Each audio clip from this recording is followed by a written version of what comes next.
This is episode 53. I got the savage Rachel Cara Perez, and the episode starts right now.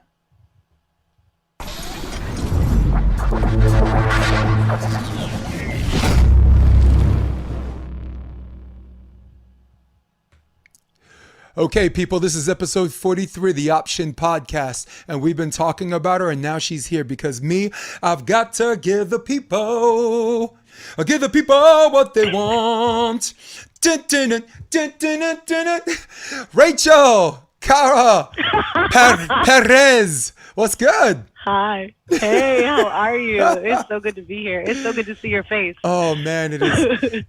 So for those of you that need to educate yourself before you watch this podcast, Rachel Cara Perez is a theater performer. She's a film actress. She's an artist. She's a singer. She's a savage. From my part, one of the most. I'm a prisoner of the moment. I would say the most talented person I've ever met in my life.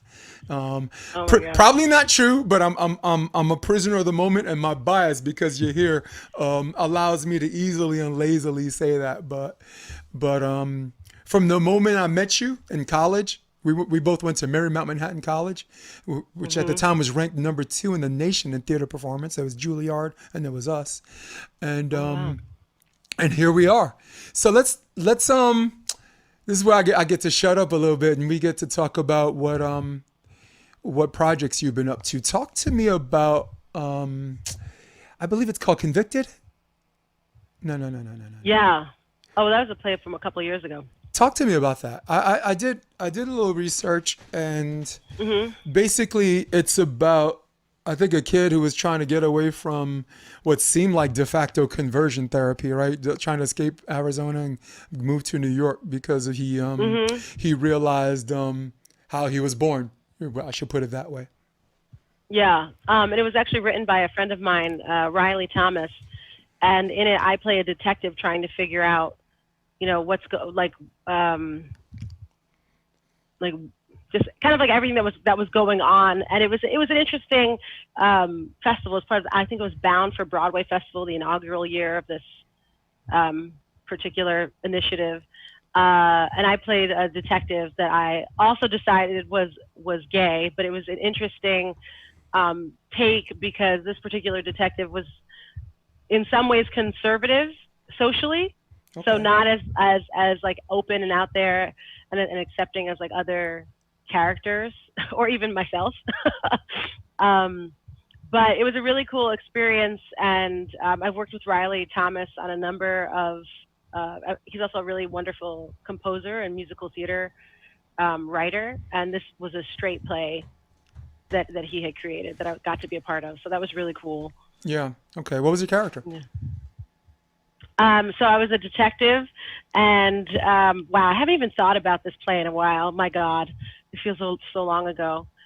But I was I'm on stage for the entire time, which is very interesting. I don't even speak as much as some of the other characters, and I'm trying to replay everything that's going on. There's some type of inappropriate relationship happening between someone who calls into a hotline for like queer youth and a social worker who gets a little too close to someone who is working there. So there's someone that's working there that was a formerly convicted, criminal who then is volunteering and then befriends a young person that's escaping their town and coming to New York. And there's a lot of allegations and issues around that, just in terms of like what's an appropriate relationship for an adult and a minor to have, especially within the context of like you're working for this social services organization, and then you're maintaining like personal relationships and contact with a runaway, essentially. And so I, as a detective, I'm trying to track everybody down, and it's the majority of the play happens in a flashback, and it's presented as me at my desk very often in a corner, kind of reviewing the facts. So if it were a film, it would almost be like a montage, but on stage in the theater setting, it's a little interesting because it kind of blurs the lines of what's present and what's the past. And in traditional theater, we don't often see that. And in film, I think it's something that's a little easier to portray. But in the theater, it was really cool Yeah. to be able to do that live. And then sometimes I would like jump into the scene and jump out. And Yeah, but it's very Brechtian in the sense that it's bare bones, right? You're yeah, not trying to yes, fool very, the audience into very, some kind of mirage or some kind of image yeah. where the image is spoon fed to you. The audience has to see the bare bones setup, and like you said, Hmm. intellectually and emotionally tickle themselves on that one, and that's Yeah. yeah, that's one of the things I liked about it. I'm a very big Brecht guy. I think a lot of fucking A that we did was somewhat, but it was more absurdism. Yes. It was more absurdism than Brechtian in a sense that at the beginning and the end of Act One and Act Two, you were kind of like back where you started from, but with a slightly worsening condition. And if Hmm. anyone that's ever read any Ionescu play or who's the guy that did Godot again? Who's waiting for Godot again? Oh, right. Can't even remember, right? No, of course, my brain goes blank when your Yeah. brain goes blank. I'm like, what? Name two lines? One plus Beckett. one is five? Beckett. All right. So Exactly. so consistent with a lot of those plays that are theater of the absurd. That's what I thought fucking A was. But this wasn't. This was Yeah. more. This is definitely like a bare bones approach, and I really liked that it was about the natural man. Because if you look at any profession you're in, Rachel, your one's biggest strength and their biggest weakness is the same thing. And in this play, just like many professions, personalizing your work is your strength. Mm. Like you become emotionally invested in this kid, you care more. Guess what? You're gonna work harder. But at the same Yeah. time, you're emotionally invested into this kid. You're too close to the forest to see the trees. You know, Mhm. Mhm. and the thing I liked about this play and at least and the concept, I didn't get a chance to see to wholly examine it, but my first take was wow, I can apply this to volleyball. Well, I'm interviewing for a job. What's your biggest strength, Jason? I personalize my work. It doesn't just when I leave the court. It doesn't. I live in a video room like a hermit. I set up an office in my house just for volleyball. Right. So what's your Yeah. biggest weakness? I personalize my I work. personalize my you work. know when All my things. work, all the shit Yeah. I do is so fucking personal. Yeah. Well, right. Well, here's the thing. When things don't go your way, it fucking hurts.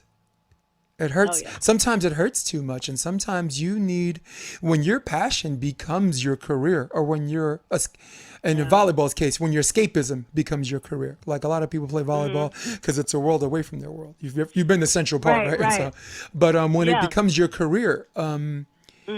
you need another form of escapism, or it will eventually the resentment or the betrayal, however unfounded or not, Mhm. can consume you, can eat you alive. Yeah. Yeah. Yeah. No, I definitely feel that. Ah. So, what was the most recent one you've done, either last year or this year? In terms of performance. In terms of any artistic project, because I know you were on Oh BronxNet yeah. and you were doing some things. I saw some Yeah. poetry. It's like everywhere I looked, there you were. So, So most recently, I did a performance, virtual performance for the Dixon Place Theater. It was like the final end of. It was the last offering of their summer programming, and it was an extension and an expansion of what I shared on BronxNet. So I was on BronxNet in January at the beginning of the year, doing like a 3-minute kind of excerpt of a one-person show that I'm currently developing. And so I applied to Dixon Theater for a festival. And at the time, I was out of the country when they wanted to book me, but then I was contacted by them and they said, we still want you to perform because even if it's outside of this festival. So because of COVID, it got pushed back and pushed back and pushed back. So I just, like in the beginning of August, I did this virtual performance of it was about half an hour of the work in progress of this one person show, which I've entitled Echoes. And it is, it's a little layered. It's interdisciplinary, and it's an exploration of queer identity, of Black identity, and Latinidad, as it were, or Latinx identity, through a transracial adoptee lens. And for anyone who's Please unfamiliar, be in the sure to terms of visit her at within the adoption community, if you're what is called a transracial adoptee, you're a person who is adopted by people who have a different racial background than you do. And that, like, being an adoptee has, and I'm adopted, but being an adoptee has like many different layers that affect your identity. And I have personally found that, like, being queer, being Black, and by Black I mean African American, and also being, you know, a Latinx person, I feel like the identity and the exploration that that I undergo within all of those realms is like further compounded and complicated by also being an adoptee that doesn't share all of the same identities as the people who raised me. And that's like very long. It's like so many words and so many layers. But I largely do it through poetry and song. And like when I did that performance, I focused more so on my poetry and my song because, you know, I was trying to keep it as simple as possible, but it's also going to incorporate movement as well later on down the line and probably some visual aspects. Nice. Well, shit, let's take a look. Let's take a look for a second. Hold on. Oh, yeah, that's when when I I was on. hear the echoes, ghost cries of a yesterday you never sung about. I, a call and response unto myself. Oops, sorry. Digging my way out of bottomless fears and empty desires. Ooh, I thought I was a brave soul, poet to your avalanche, warrior to your reservations, my body an altar to your insecurities. I'm used to sacrifice. But oh, take me from this mountain, precipice of narcissist woe. I have learned the hard way that self-flagellation serves no God and purifies only the whip.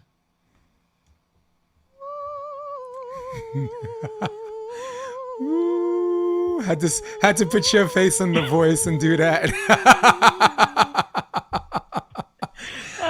Thank you. Let me tell you what I liked about, first of all, I want to address the adoptee thing. The important thing that I get out of it is that you need to show a lot of people that are adopted that they're not alone.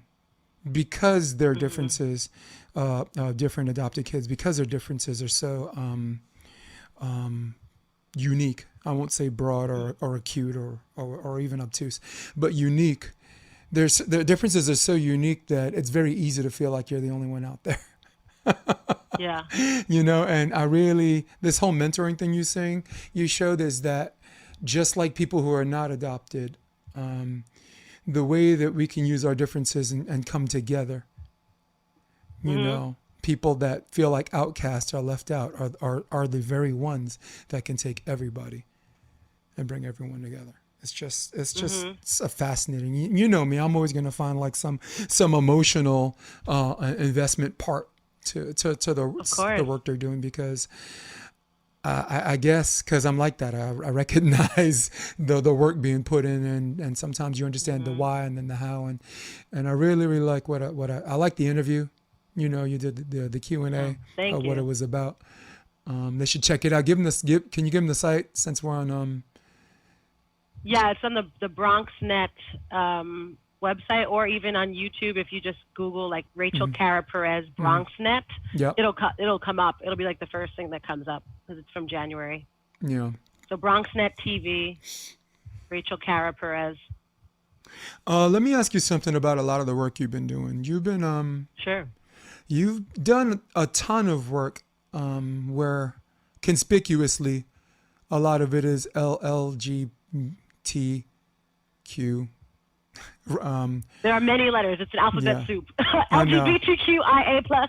Yeah, we just call them our people, right?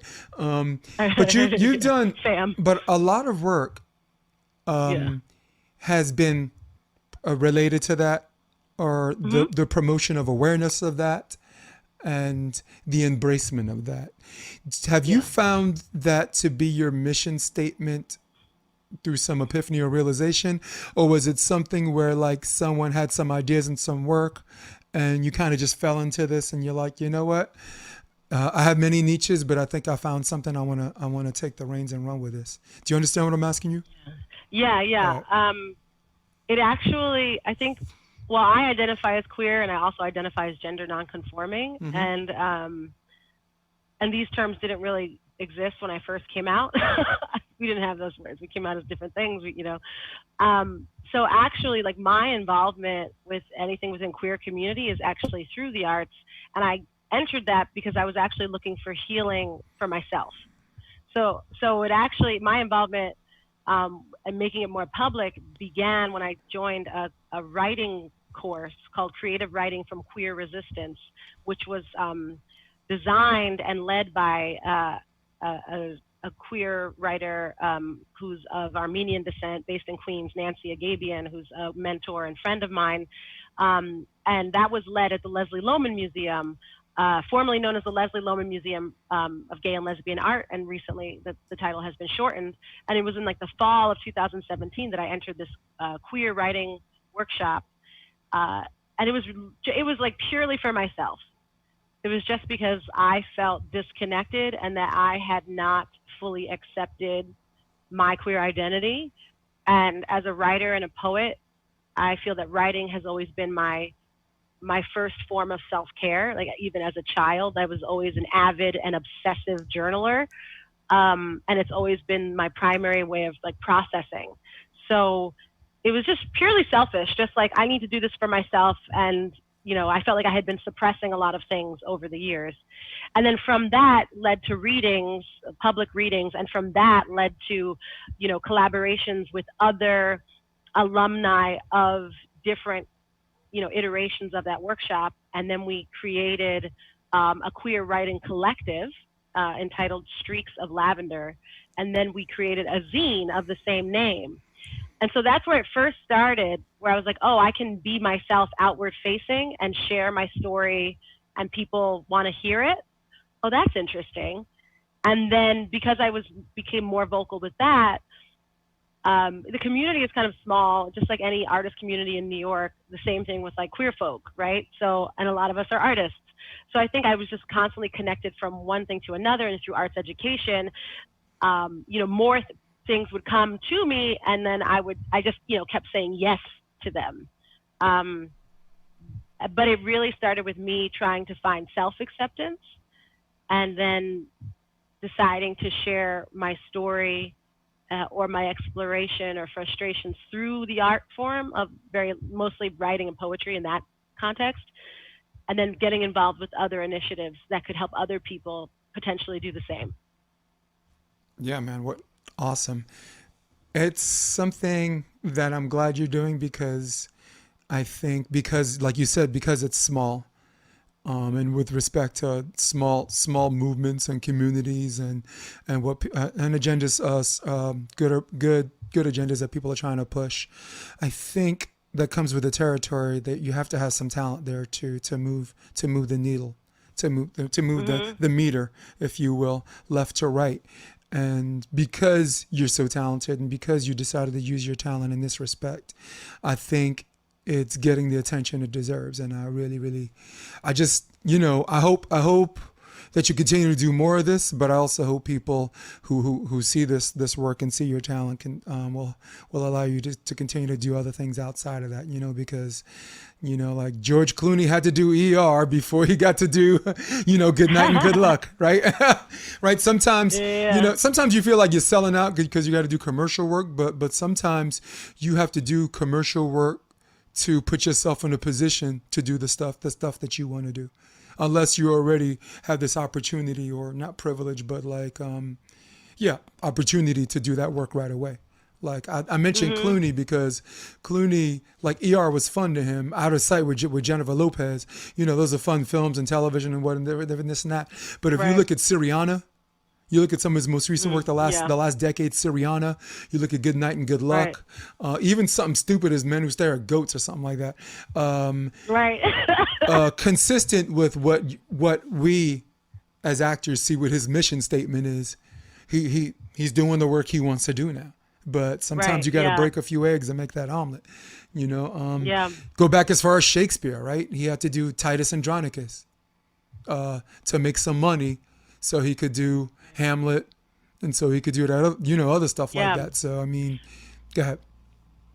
Oh, but I don't feel like working within working so closely to my identity. I don't feel like it's a stepping stone to anything else. No, honestly. that's unique.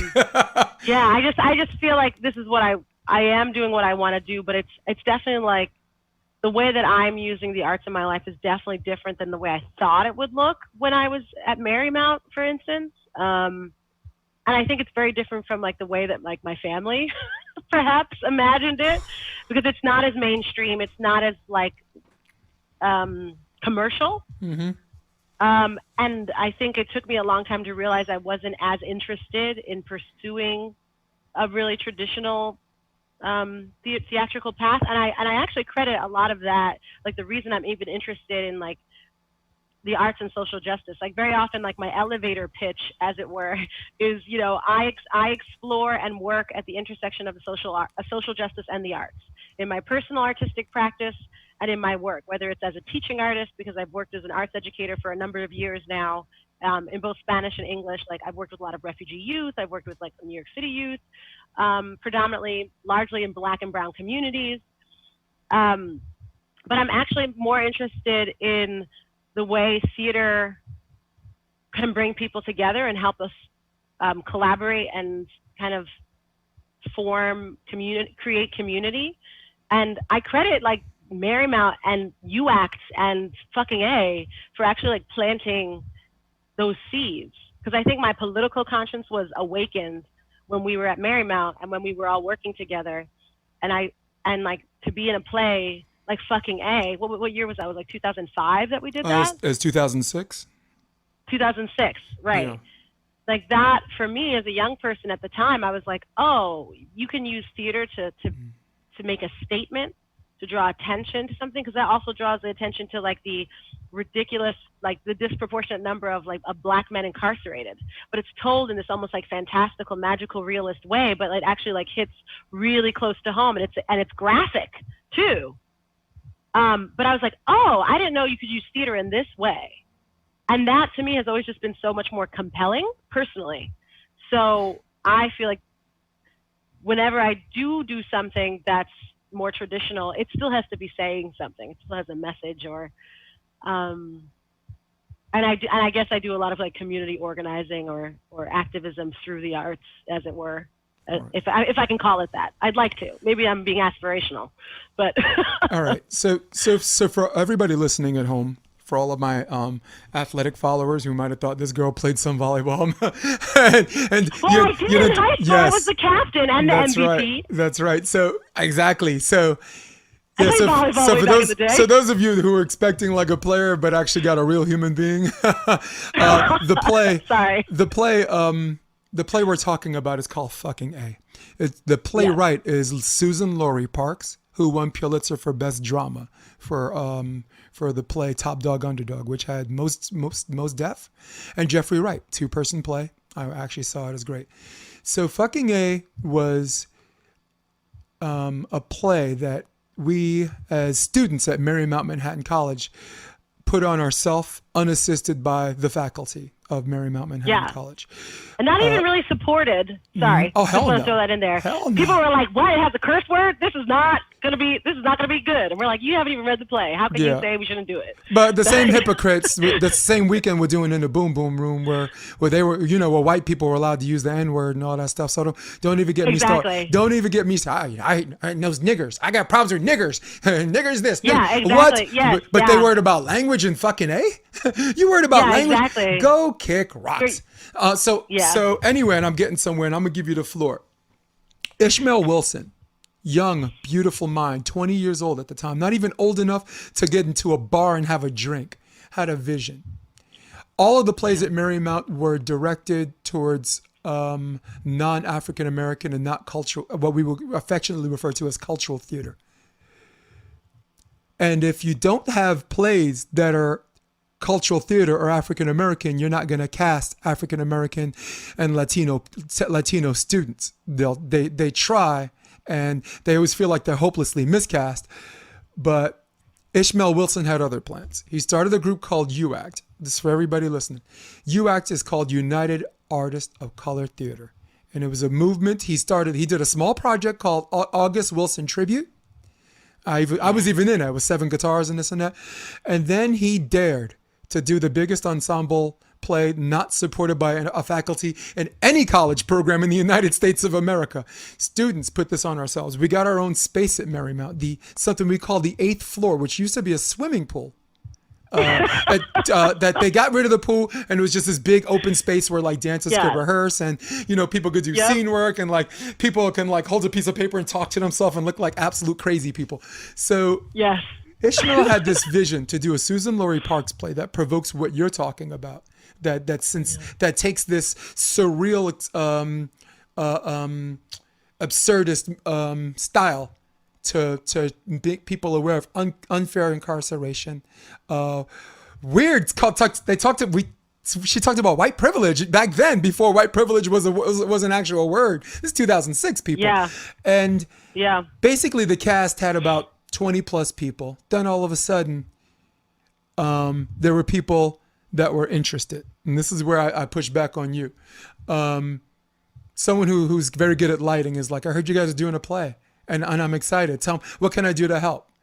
This guy's like, I'm really good at making costumes. I want to be a part of this. Tell me what I can do to help.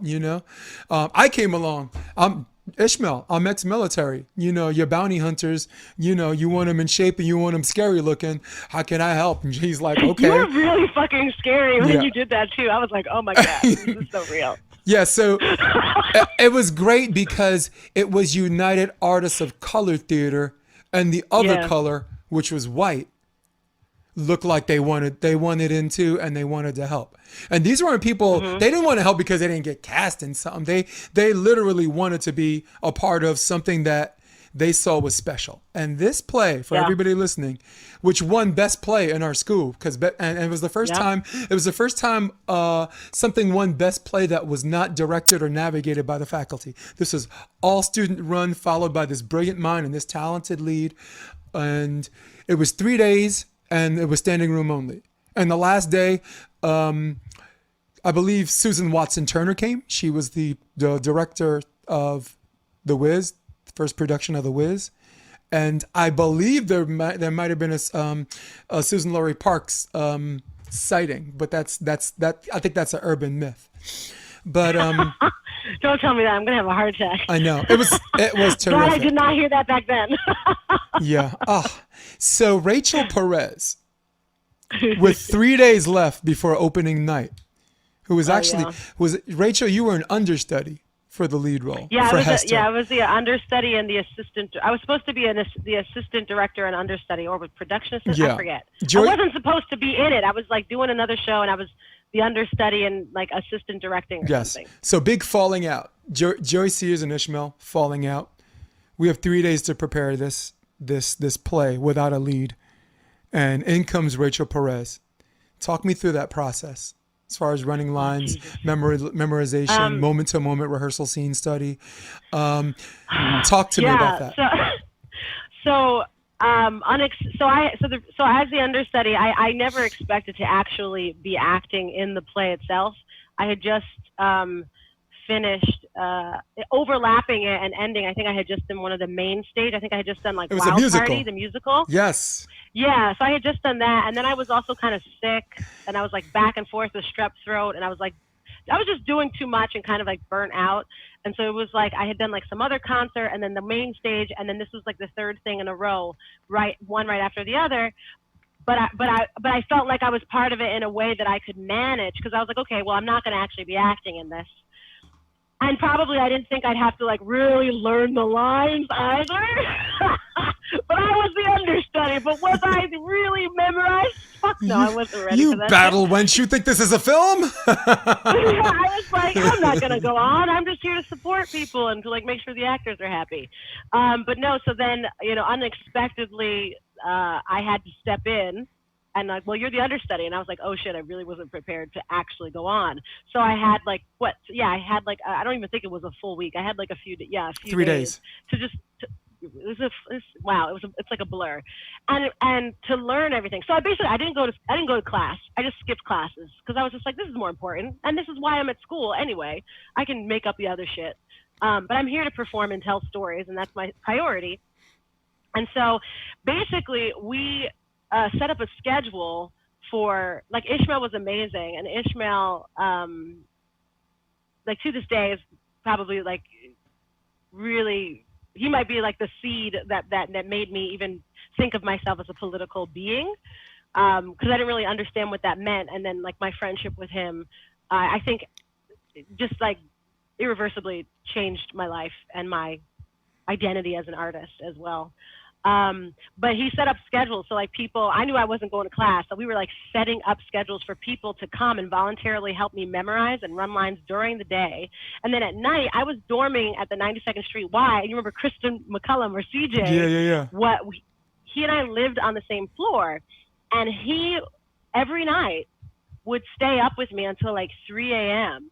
running lines and helping me memorize. And I was like so sleep deprived, and we would be like jumping up and down on the bed, like doing weird, like yelling the lines back and forth, like again, to come in line again, da, da, da, da, you know. And when you're memorizing lines, you figure out what works for you. And like, you know, and the thing is, with Susan Lloyd Parks in this particular play, she also had like these moments where there were these long speeches, which were like Brechtian in style also, because like the actor would step away from the scene and then address the audience directly. But then it would be this almost like she created her own language within the play. So you're learning like your lines in what have you, American English that you're somewhat, you know, that you're pretty much familiar with. And then she had this like other language and different kind of syntax and vernacular that like all the characters had to also learn. So getting that exactly right was like super stressful.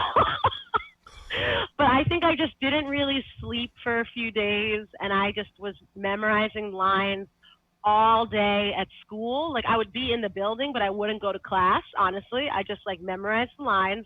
People would come in on shifts that like signed up to help me out. And then at night I would continue to go over the lines, and CJ was like amazing and would stay up with me. Just like going over everything that I had just learned. And I honestly, even during dress rehearsal, I would be like reviewing something right before I went on stage, just in case. So it was just fresh in my mind, because sometimes I just needed like one line reminder of what came next, and then the rest would fall into place. But it was so intense. And it's literally the show that like it's the only thing I can ever say I literally put my blood, sweat, and tears into. Literally. Well, you did all sweat. Of those things. You did sweat, and you did cry. Oh, God. And you for sure did bleed. I did bleed, yeah. Matt Dumont was on a wow. We're in episode 53. It could have been like 6 months, almost a year ago. And we were discussing a scene. This is the very last show. Monster, who's supposed to be your son, Eugene Jones III. Right. God bless. Another word. Since we're in the subject of talking about talented people, well, I'm trying not to drive us off the cliff with different people. I'm trying to stay on course here. But the very talented Eugene Jones III played your son, and there was a scene where he's breaking into the house, and he's just looking for money, I guess, and he's moving clothes out of the way. He's just throwing stuff up and down, and there was a bottle of Jack Daniel's whiskey. The previous 2 nights, he pushed the bottle off the table, and the bottle didn't break because it's pretty hard glass. But sometimes when you, just like a Kevlar vest, if you shoot at it once, it'll take the bullet, but you shoot at it again, it might shatter into a million pieces. So the last night, same bottle, he swept it off the table, and when it hit the ground, you heard, and everybody in the backstage went like, we went like, what was that? Sounds like glass. What was, so I'm curtain jerking, because I'm not in the scene, and and I'm like what? And I'm like, they're like, what's going on? I was like, Eugene knocked a bottle down. It's like, okay, fuck it, life goes on. So 2 scenes later, you're in a picnic scene with someone you think is your son, and it turned out to be an escaped criminal and rapist, and it ended up being a rape scene where he threw you on the ground. And as coincidence would have it, where he threw you on the ground was where the shards and shards of glass were. And you didn't have time to clean it up in between scenes. And it's a carpet. The 8th floor space, all on the same floor, same level. There's no difference between the audience and the actors, and Yep. it's carpet. So you know how hard it is to clean up anything. There were shards of glass stuck in this carpet. People tried to sweep it away, but we didn't really have time. No, you didn't have time between the scenes and anything. So basically, this rape scene, which I felt must have felt like an hour, it was only a minute or two, was with your back rolling back and forth, trying to resist being raped, with your back rolling back and forth on shards and shards and shards of broken glass. Yeah, and I had a very thin tank top on. Yes, too. So I you didn't- I did. didn't have, like, You had the sleeves. shoulder strap. It was like a thinner than this. It was like spaghetti strap. It Yeah. was like a very simple, thin tank top and like a skirt.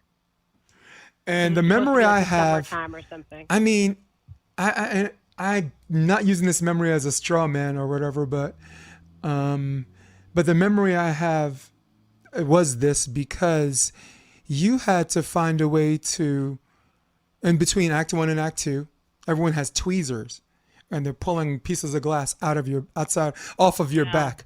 So, I mean, some of it you couldn't. I mean, your back was shining pretty much, but we tried to remove as much glass as we could. And the whole time you're trying to you're finding a way to block all this out because the mission in you says, I still have a job to do. It was some Navy SEAL shit to me because one of the things we say about pain, because I served in the military, I wasn't a member of the Spec Ops community, but something we say about pain is it reminds you still have a job to do. It reminds you that you're gonna feel this until you finish what you got to finish. And the last thing about pain is it reminds you you're not dead yet. But highlighting the first part of that reminds you this discomfort reminded you that you still had a job to do. And the thing that impressed me the most, this isn't even a question, this is just me talking shit here. The thing that impressed me the most was your discipline to know that you still had a job to do. You still performed top level. We didn't have to stop the play because of it. We didn't have to cancel a second act because of it.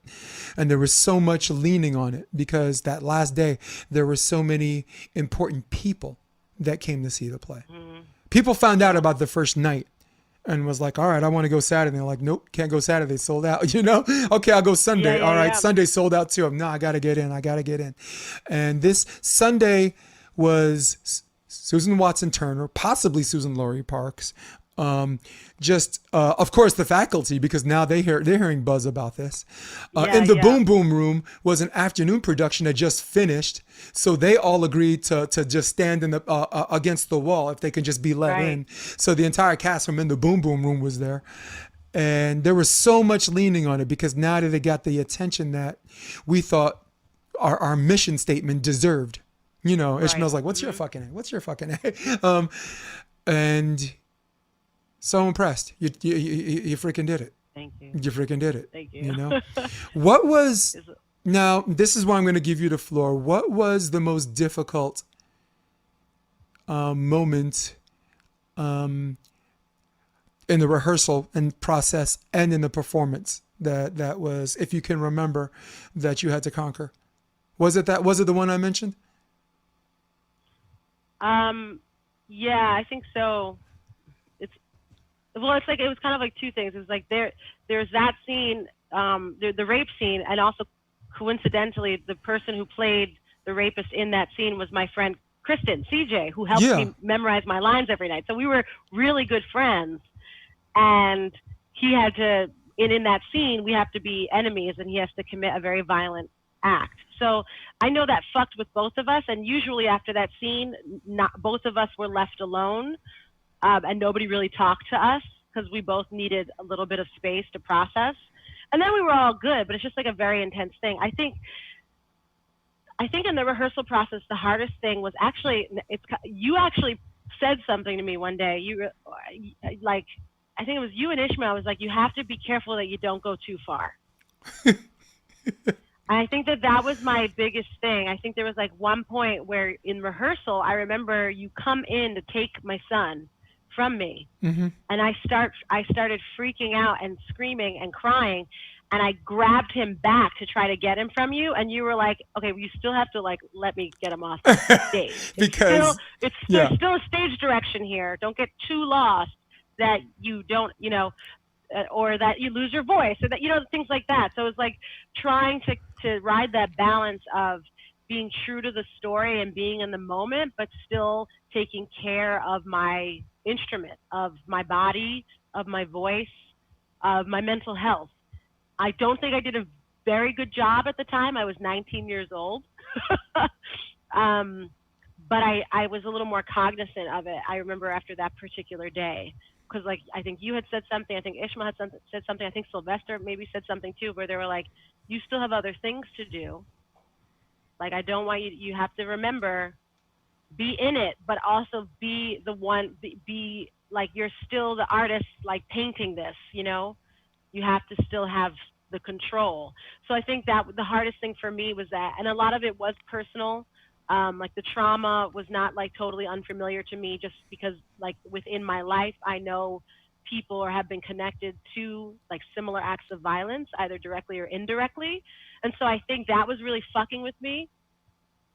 And so that was the most challenging thing, was to have it be personal, to care so deeply, to be feeling and expressing this word and the stories and being in those moments, but still having to remember that I have to take care of myself. That was really the hardest thing. That was the hardest thing. All right. Acting is real human behavior, because we have an audience to talk to. I'm going to tell you something you already know, but I have to indulge for a second, if I may. Acting is real human behavior in imaginary circumstances. And the more we as actors can take these imaginary circumstances and make them real, the more believable the scene is, and the more emotionally, or in some cases intellectually stimulated the audience is. So that is the path. And the challenge, like you just said, is if you make it too real, and for director purposes, you might veer away from what your personal choice, what you would do in that situation, might be not connected to the given circumstances of the play. And that's the challenge. I'll give you an example. Like you just cut at the end of the scene. It's the end of the act, the end of the scene. You just cut your son's throat, right? Because you knew that if he got caught, the people that catch him, or the people that would catch him, would do worse. So you said, I found a way. Be lynched by the state. Yeah. I would with rather his, take with his that balls scene. cut off. Like, well, we're gonna put him on a stick, right? We're gonna run him up a stick or something, which is like, like if you can imagine that. So the given circumstances here is you just cut your son's throat, and then these people are still trying to take him away. But there's also a realization that when they take him away, you're never gonna hold him again. You're never going to see him again. You're never going to feel him again.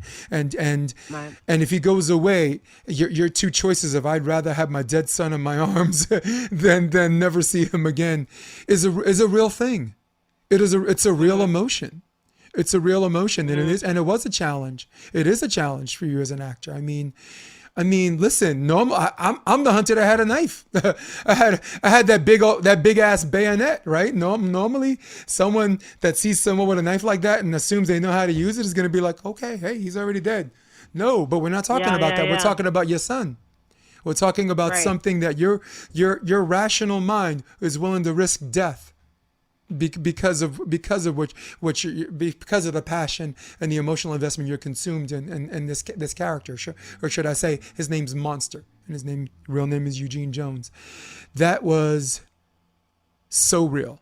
And the final part of the scene, as the hunters, we didn't come in on the stage. We came in through the audience, because we thought it would be more intimidating. We thought it would be more scary if we came in through the audience, and we echoed the word shadow. So Hunter 1, 2, and 3 went shadow, shadow, shadow. So shadow was in stereo, and then the audience comes out, and we're I got this big ass knife. This one's got a baseball bat. This one's got chains, and we're coming through the audience, and that feels real. But before that scene, when you said the line, I know a way to do it that doesn't hurt. I was in the audience, and the person sitting in the chair next to me just started bawling. She started crying because she knew, because the journey you took them on that led them all the way to the end of that play. She knew what was going to come next. You were gonna Yeah. you had to cut your son's throat, or Yeah. or have him face something that will make him wish he was dead. Yeah. And that is a very, very, very real and very challenging and very fucking difficult thing for actors to do, right? Because, and at the end of the day, it's not real, right? Eugene's not your son. You didn't really cut his throat. And that knife, I'm really not going to put it through your eyeball, okay? But Right. in order to get to the place for the audience to believe it, like Ishmael says, don't go too far, but he didn't say don't go. Yeah, no, You it's true. you gotta go. It's true. We did. Right? And Ishmael and I were like very close friends too. So I actually gave him permission to kind of talk me up, like one-on-one, sometimes privately, because like I loved also like the living truthfully and the given imaginary circumstance. That's Meisner, right? So like kind of putting yourself into the same circumstances as the character. I'm a kinesthetic learner, so I can't just like sit and read something and then I understand it. I have to say it out loud and ideally be moving when I'm processing the information.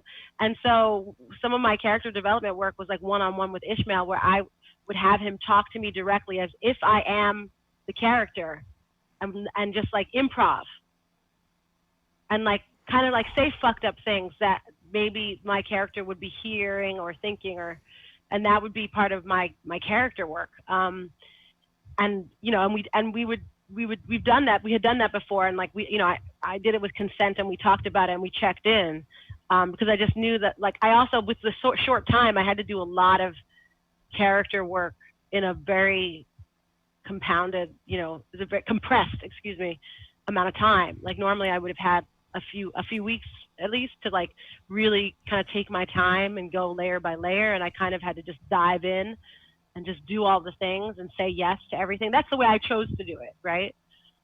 But also, even though the story, as extreme as it is, it's very true to life to me, and it was then and it is now. Like there's so many young black men being lynched on the streets or within the prison system, slowly, methodically, or brashly, and this place spoke to that, and it was an education for me at that age. And I think it's even more true now. I mean, like it's never stopped being true, the message of that and what it's getting at, and how, how the system really fucks with young black men and single black mothers and like the black community, and I love Susan Lloyd Parks for that reason, and I love this show for that reason, because it still speaks that truth, and this is just the genre it's told, but it's also true to life. I love it because before it became popular, before it became the right thing to do, very much like Right. Colin Kaepernick taking a knee, which was a controversial thing. He's looking pretty good now, Right, and now Susan- you put on the freaking NBA, and it's like you see Black Lives Matter across the floor. the floor, and I'm like, okay, even a year ago, even like 8 months ago, you would not have seen that. So I'm distrustful, because so many people have jumped on the bandwagon now because it's popular and it's commercial. It's a I want them it to can be easily with be a it, but I don't bandwagon know. fallacy on some people's part. Exactly. So I'm just like, I don't know. It's like we've been here. This has been our reality, our community's reality, our brother's reality, our son's realities. Our like for Black folks, it's like we've been here. We've been going through this. Now, because it's popular and trending, other people are posting things and like making things commercial. But is it going to last? Is that our like, you know what I'm saying? Like, I am not being like, woohoo, yeah, everybody's on the wagon. I'm like, cool, that's great that you put hashtag But with Black caution. Lives Matter. Yeah, like I like your T-shirt, awesome. Where's your money going? Are you restructuring your business, your corporation, your family life, your home life, your interpersonal relationships? Is that too much work? Oh, because it's a lot of work, but we don't get days off. You know what I'm saying? Like, we don't have a choice. This is our lives. Well, Stephen A. Smith once said, white people have a career, black people have a responsibility.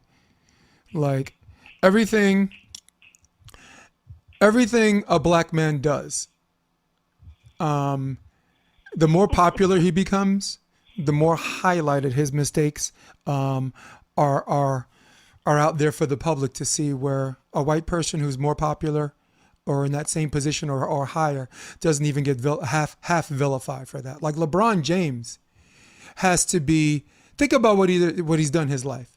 17 years old, this man is handed millions of dollars in a contract, right? I don't know, let's just say for argument's sake of $10 million. The man graduated high school, decided he did not want to play college basketball for reasons. I suspect one, he felt like he was ready for the NBA at 18. And there's another part of him that didn't feel like giving the NCAA money while he plays for free, while they exploit him, and everyone's going to make money off of him except for him, right?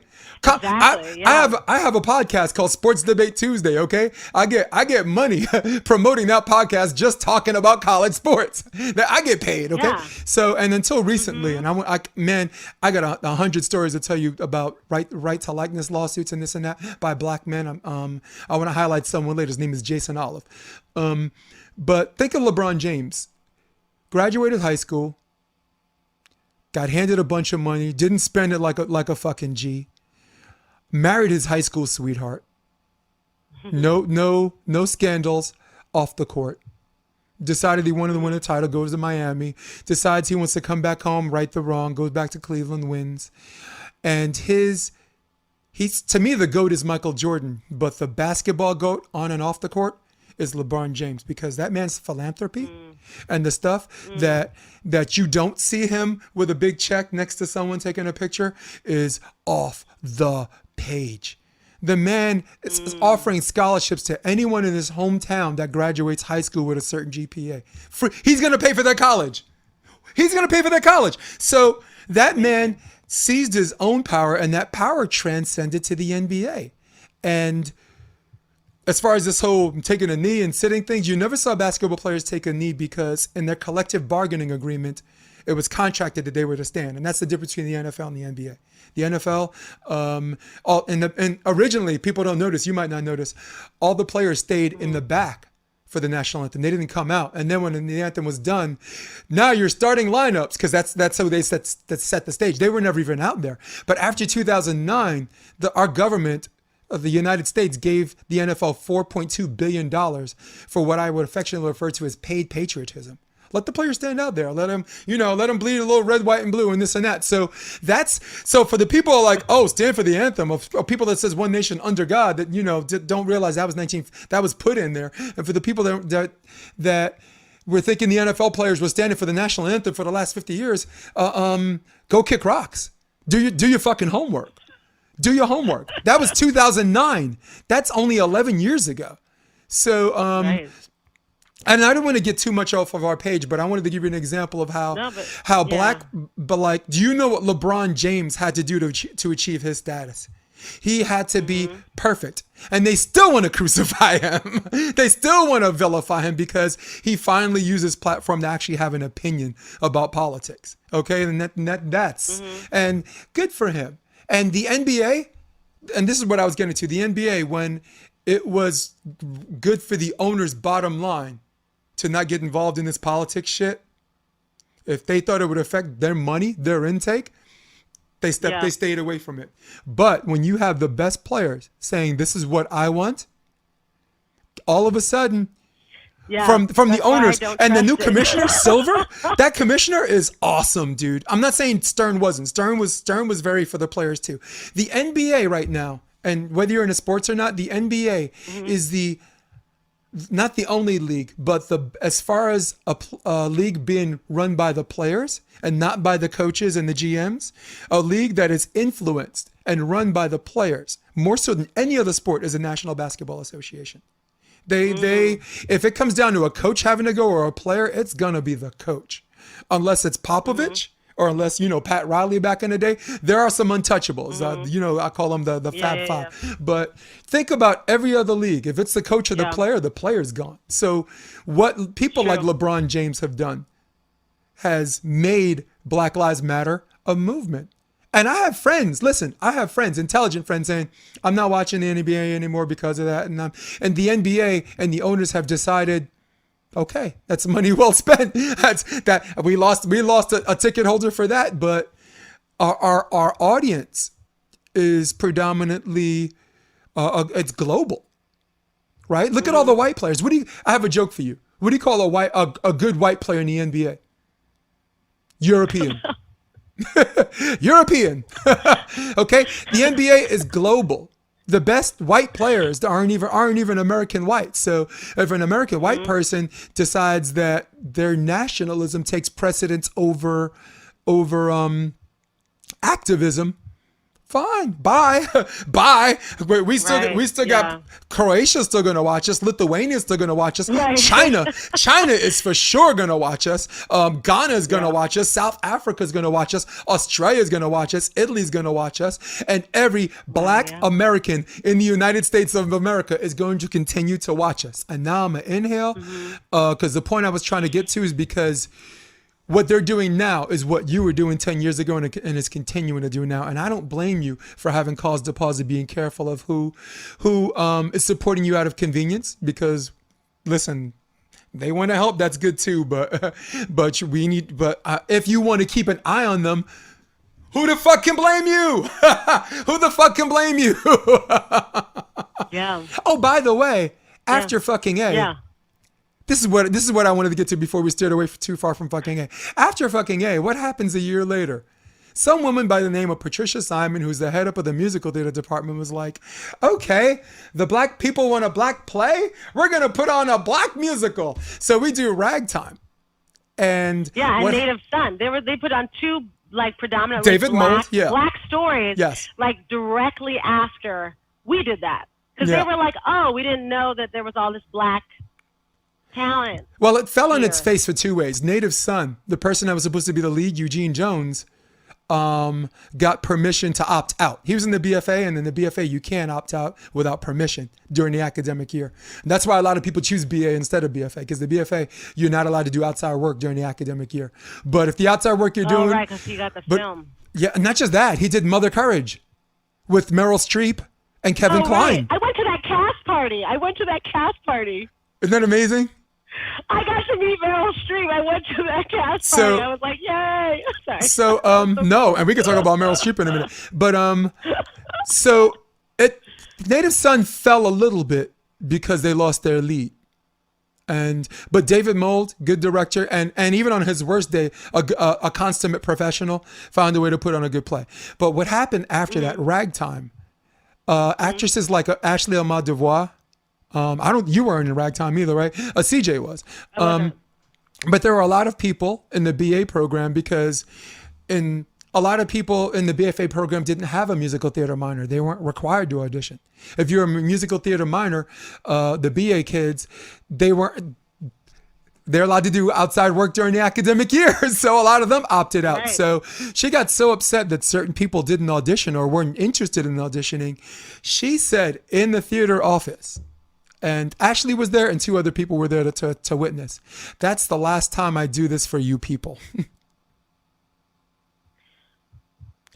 Patricia Simon said, that is the last time I do this favor, or paraphrasing, do this for you people. And just last year, if you Google search New York Post, Marymount was doing an activism thing, just raising awareness for police brutality and equality. And during the conference, Patricia Simon fell asleep, and it made the New York Post. Seriously? Oh my God! She fell asleep.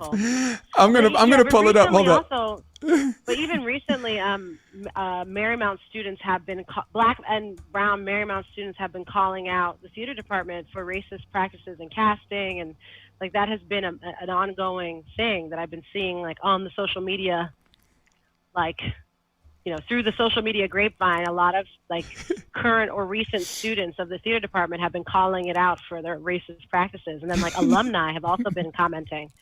Can I show you something? Hold that thought. Yeah. Students at pricey Marymount Manhattan College are demanding a veteran professor be fired for allegedly falling asleep during an anti-racist Zoom meeting. They have a When was it? petition Oh my of God. 1,800 signatures. What's the date on this? This is New York Post, July 2020. Oh, yeah, that was last month. Yeah. Wow. Okay. And when she said that line, this is the last time I do this for you people, was 2007. So 2007 to 2020. 13 years of progress.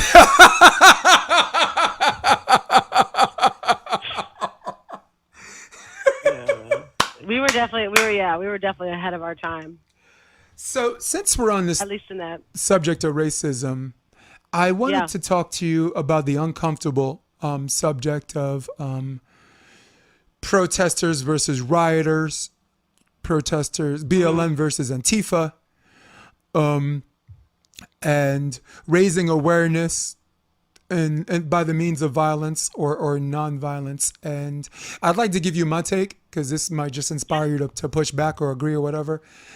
Yeah. I am very Martin Luther King-esque. I think an eye for an eye leaves both people blind. And I think violence only begets violence. And I think anyone who uses this opportunity to loot and to assail and in some cases lead to death is hurting the cause instead of helping the cause. There's also another part of me that believes that because people are protesting and because people are committing violence, it might cause the other side, I'll call them, to say, why can't she be more like them? Like in the 60s, it took Malcolm X to say, hey, if a cop shoots me, we're going to shoot a cop. I don't call that, violence. I call that intelligence. So it took a Malcolm X for everybody to say, why can't you be more like Martin Luther King? When before Malcolm X came, what was happening to Martin Luther King? He was getting his ass beaten, trying to cross a bridge. And then all of a sudden you have this extreme side that makes you say, why can't you be more like that person? I'm not saying violence helped, and I'm not saying violence is super necessary. I'm just saying the violent acts is history repeating itself. I'm not even saying it's justified. I'm just saying that it's ironic that it's repeating itself. I want to convey my personal disgust that people will take instances of violence and rioting and looting and lump everybody into the same category. Oh, they're fucking liberals. Oh, the liberals are doing that. Oh, it's all the liberals' fault. Oh, Joe Biden's contributing to the violence. And I think that's very, very unfair because that's just as unfair as the protest in Charlottesville. For everybody to label Trump a racist because he said there were some very fine people there, because those are the same people that defend that. But at the same time, I'd say, oh, you think everybody that votes Republicans are racist? You're narrow-minded. Oh, you don't know what you're talking about. Trump's not racist. Trump's not racist. You're narrow-minded. You're just a libtard, And then of course it comes into name calling and then gaslighting and then people and our friends, Rachel, intelligent friends, fall down this slippery slope where one goes further this way and one goes further that way. And I'm a little bit fed up because I've made enemies on both sides. Like, I'll give an example, something you might disagree with. CNN said Trump calls all Mexicans rapists. I don't think he did that. I think Trump said that Mexico's not sending their best. They're sending people who rape. But if you take the story and you say all Trump, he calls all Mexicans rapists, that's going to set further people apart. To me, I think they should just put the quote directly there and let people decide for themselves, because I think the left is already going to have their mind made up and the right's already going to have their mind made up. But the majority of this country are people in the middle, or they're independents, or non major parties. 41% as of last year is the majority of the country. So I want people to be fair. I lean more left than right, but like you, Rachel, like you, and I think you'll agree, I do not let my personal biases affect my critical thinking skills. And I just want to see more people out there like that. But I want your thoughts to violence, the riots, the timing of the protest, and if you need to go further back, what incited it. Wouldn't basically, Yeah. if it was it Floyd that was that the ultimate inciting incident? Because there was Garner, there was Tamir Rice, toy gun. You know, I mean, some people could make an argument, looked real enough, got shot, whatever. I'm not making an argument for them. I'm just gonna make an argument for bad police training, but that's a whole nother story. So your thoughts on, you can go further back, the inciting incidents that leads to this, and your thoughts on protesting and violence and this and that, please. The floor is yours. Yeah. For me, the original perpetrators of violence is white society. Like, the original violence is enslaving my ancestors. And like, there were plenty of acts of violence done against Black communities for hundreds of years. And when it's done in defense, then it is becoming a criminal act. I personally am not a violent person, but I am not going to be one to tell someone not to be violent when they feel they are defending their lives, especially when it's against a white supremacist system that this country is founded on. I agree with you that, like, I don't think it's always like, I mean, I think people need to be strategic. I also know that there were also, not everybody committing violence is necessarily for Black Lives Matter either. There are always like insurgents. There are people that go in. You can't conflate. There are always going to be people that take advantage of an uprising or of a situation and loot. And I think that that's unfortunate. Of course I do. Am I surprised? No, because the system is fucked up.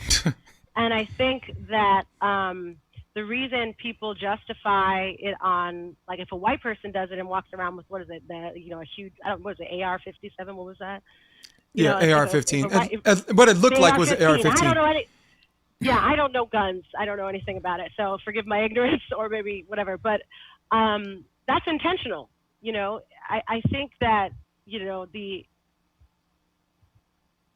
system is functioning the way it was designed to function, and that is to benefit white people and to criminalize Black folks and brown folks and non-white people.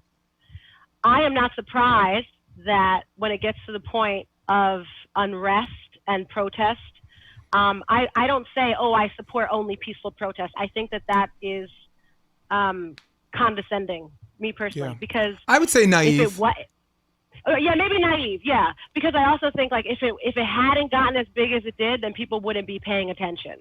And also, I think it's not fair to say, oh, you have to protest nicely and dress nicely and talk nicely and have accurately spelled signs in order for me to respect you, because then once again the oppressor is dictating how I have to stand up for myself.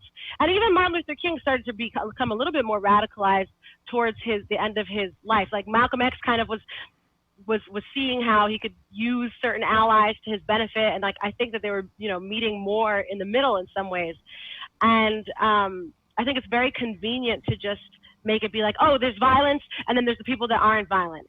I think whenever there's unrest, you're going to have something of both, and it's almost in human nature too. So I don't, like you said, I think naive is probably the best word, but I think I've seen it, I've heard it used in like very condescending ways, you know, like, oh, well, now because they're violent, that's why we can't give them anything. That's why we can't do this. We can't do that. So I just don't. They weren't going to get it anyway. Yeah, exactly. And also, I think if anything has taught us, like, respectability politics, it won't save you. Like, I was very much raised in respectability politics. Like, if I talk the right way, if I dress the right way, if I get the right education, right, then I'll be safe. But like, that's not true. Henry Louis Gates Jr., like, several years ago, was like arrested trying to get into his own fucking house. And he's got a doctorate, and like, I don't think I've ever seen that man on TV without a suit. Yeah. You know, and you know, you talk like you can go fucking bird watching, and someone, you know, and a Karen will call the fucking cops on you. You can be sleeping or selling lemonade or sleeping in your house or taking a nap or just, you know, and so it's frustrating because it's like, it actually doesn't matter. If you're racist, you're going to think we're wrong no matter what we're doing. If I'm being polite and saying, don't do this, like, that doesn't make me more human than the person that's so fed up that they throw something through a window. And, you know, also, like I said, you don't always know that those are the same people doing those things. I think that everybody gets thrown together. There are always going to be some people that are like really for the cause, and maybe they're not burning things down. That could be an insurgent. That could be someone that's just like, fuck it. This represents capitalism, and capitalism is an extension of this. Am I going around? I just don't think that I'm in the place to say, oh, you shouldn't do this, you shouldn't do that. Is it unfortunate that, you know, that some people's property gets fucked up? Yeah, but I don't think that their property is more important than the Black lives that have been murdered by state-sanctioned violence. Yeah. So your answer is more about. I can't say. Yeah, so your answer is more about measured outrage, right? Like this, people Yeah, are I just outraged don't think that it's that about a simple. store window being crashed, but not outraged that someone got the life choked out of them for Exactly. something that could have just been a So- parking ticket, or just a yeah. warrant, or just an outstanding warrant. Yeah. The outstanding And I warrant should think- not result in death. Parking tickets should not run in Exactly. death. Jogging while black should not result in death. Exactly. Right? Selling And I think selling even Lucy every cigarettes movement- in Staten Island should not result in death. So. Exactly. And even every movement has the people who are more passive, and it has the people that are warriors, right? Mm-hmm. And like that even happens even within like indigenous culture. There's like this narrative of like, oh, everyone's like super peaceful and it's just the grandmas praying and dancing on the front lines. They're fucking warriors too. Okay? And different tribes have different ways of doing things, just like different folks, everybody across like all cultures. You actually need both. And there will always be both. Yeah. You know, there will always be something of both. So I think it is naive to just say, oh, I can only support this type. If things were burning, I can tell you right now, the NBA wouldn't have Black Lives Matter plastered across the fucking basketball court. I think I don't think anyone I would be think paying I've- attention because they'd be I like, think- oh, let's arrest you and that's it. Well, I think what happened in Minnesota made that happen. And once the top 3 players in the NBA spoke up, I think that was going to happen. I like the word naive because instead of condescending, because the movement and the inciting incidents have to be motivated by African American people. But in order for them there to be real collective change, I hate to say it, but you need white people to help too. You know, I mean, there's no way that, like, the civil rights movement was not done. It was started and instigated by African Americans, but you needed enough white people to get on board. And like you said, the challenge is who's really on my side? You know, who's really affecting my bottom line? Yeah. Who's really whatever? I'll give you an example. Like, the racism is when you take Black Lives Matter and violent protesters and Antifa and take them and say they're all the same. That's if you're an educated person, that means you're aware of what you're saying it anyway, which makes you a bigot or a racial bigot. If you're uneducated, it's almost forgivable because you could at least try to talk to some of these people, which is why I still have so many friends. There's just so many people that have their head in the sand. You're like, Yeah. you're like, I'm still your friend because I think you just don't get it. Yeah, and there's that. And you know what? A lot of them are coming around. Look. There's also a disturbing thing going on where a lot of people are admitting they had their head in the sand, and you have the black side saying, no, your head's not in the sand. It's in front of you. You should have known the whole time. And that's Rachel, that's not always true. I grew up on Flatbush as someone who's biracial, whose mom is black, 3 sisters who black, uncles black, grandmas black. The only white person was my father I never even met. He left my mother with $1, okay, to go on welfare. Right. So as someone who went from Flatbush Avenue to Harlem to this bubble, this beautiful la la land in Hermosa Beach, where I'm just like, la la la. It is, for someone that experiences both, it is here where I live, there are so many people that it, like you said, it doesn't affect them, and it should affect them, and they should know, but there's a large group of people being honest. They just don't know. And sometimes just having a conversation instead of saying, don't talk to me because you don't know, is the way to go. That's one. 2, civil unrest. Very thin line, isn't it, between violence? Civil unrest and violence. I never said be polite, and neither are you. I never said dress properly, and neither did you. I never said do it when there's not a traffic jam. Don't do it during rush hour. Do it when rush hour's over. I'm not saying that, and neither are you. I'm just saying civil unrest, where it makes someone uncomfortable enough to respond, is the way to go. And if it results in violence, I don't condone it, but I'm not surprised at the irony, at history repeating itself. Yeah. Here's a list of 5 people who are out there, okay? And you're going to love this list I did because I posted it on my social media. 1, Antifa, who makes no qualms about being violent And if you're just out there just to commit violence, I want you locked under the fucking jail, because anyone you think is a trumpeter could be on someone that could be on your side could get killed because your rage is just swinging at anything that moves. And I'm like, I'm on your side, asshole. So 2, opportunist, who in the middle of all the chaos see the chance to get some free shit. Wow. Electronics store window just broke. Come get some. Yeah. And I would even want to examine why there are opportunists, because that also sheds light on how capitalism is oppressive. Yes. Because if we shouldn't even have a system where people feel the need to fuck it, let me take this. You know what I'm saying? Like, because I mean, sometimes it could be like because they really need something, and other times, there are just also greedy motherfuckers. Capitalism's for the rich. Okay, capitalism's for the rich. I want to set something straight here. I'm going to set something straight here. Capitalism's for the rich. Socialism's for the wealthy. The people that get the biggest government subsidies and the biggest tax breaks are allowed these loopholes where they don't have to pay and they can ship their money to the Caymans and they can ship the business to China. That's socialism because that's done by the government. Okay, when they get a break, they earned it. When you get a break, it's a fucking handout. Okay, it's the same break, just different magnitudes. All right, and it's capitalists who decide that's socialism. This side is socialism, and the people they're not as rich as or as wealthy as, that's capitalism, and it's a fucking lie. 3. Here's another group.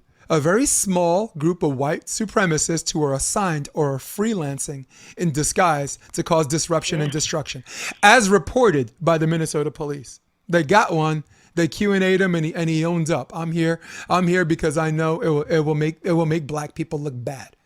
4, and I got 2 more. 4, armed militia who, in the middle of laying claim to protecting property, have wound up to perpetrating their version of vigilante justice, which we saw, which highlighted in the news last week. 17-year-old kid. I just see him as a white supremacist, calling himself armed militia. I don't. On his worst day, he's just a dumb kid, and on his best day, he's just a dumb kid, and on his worst day, he's a white supremacist. 5.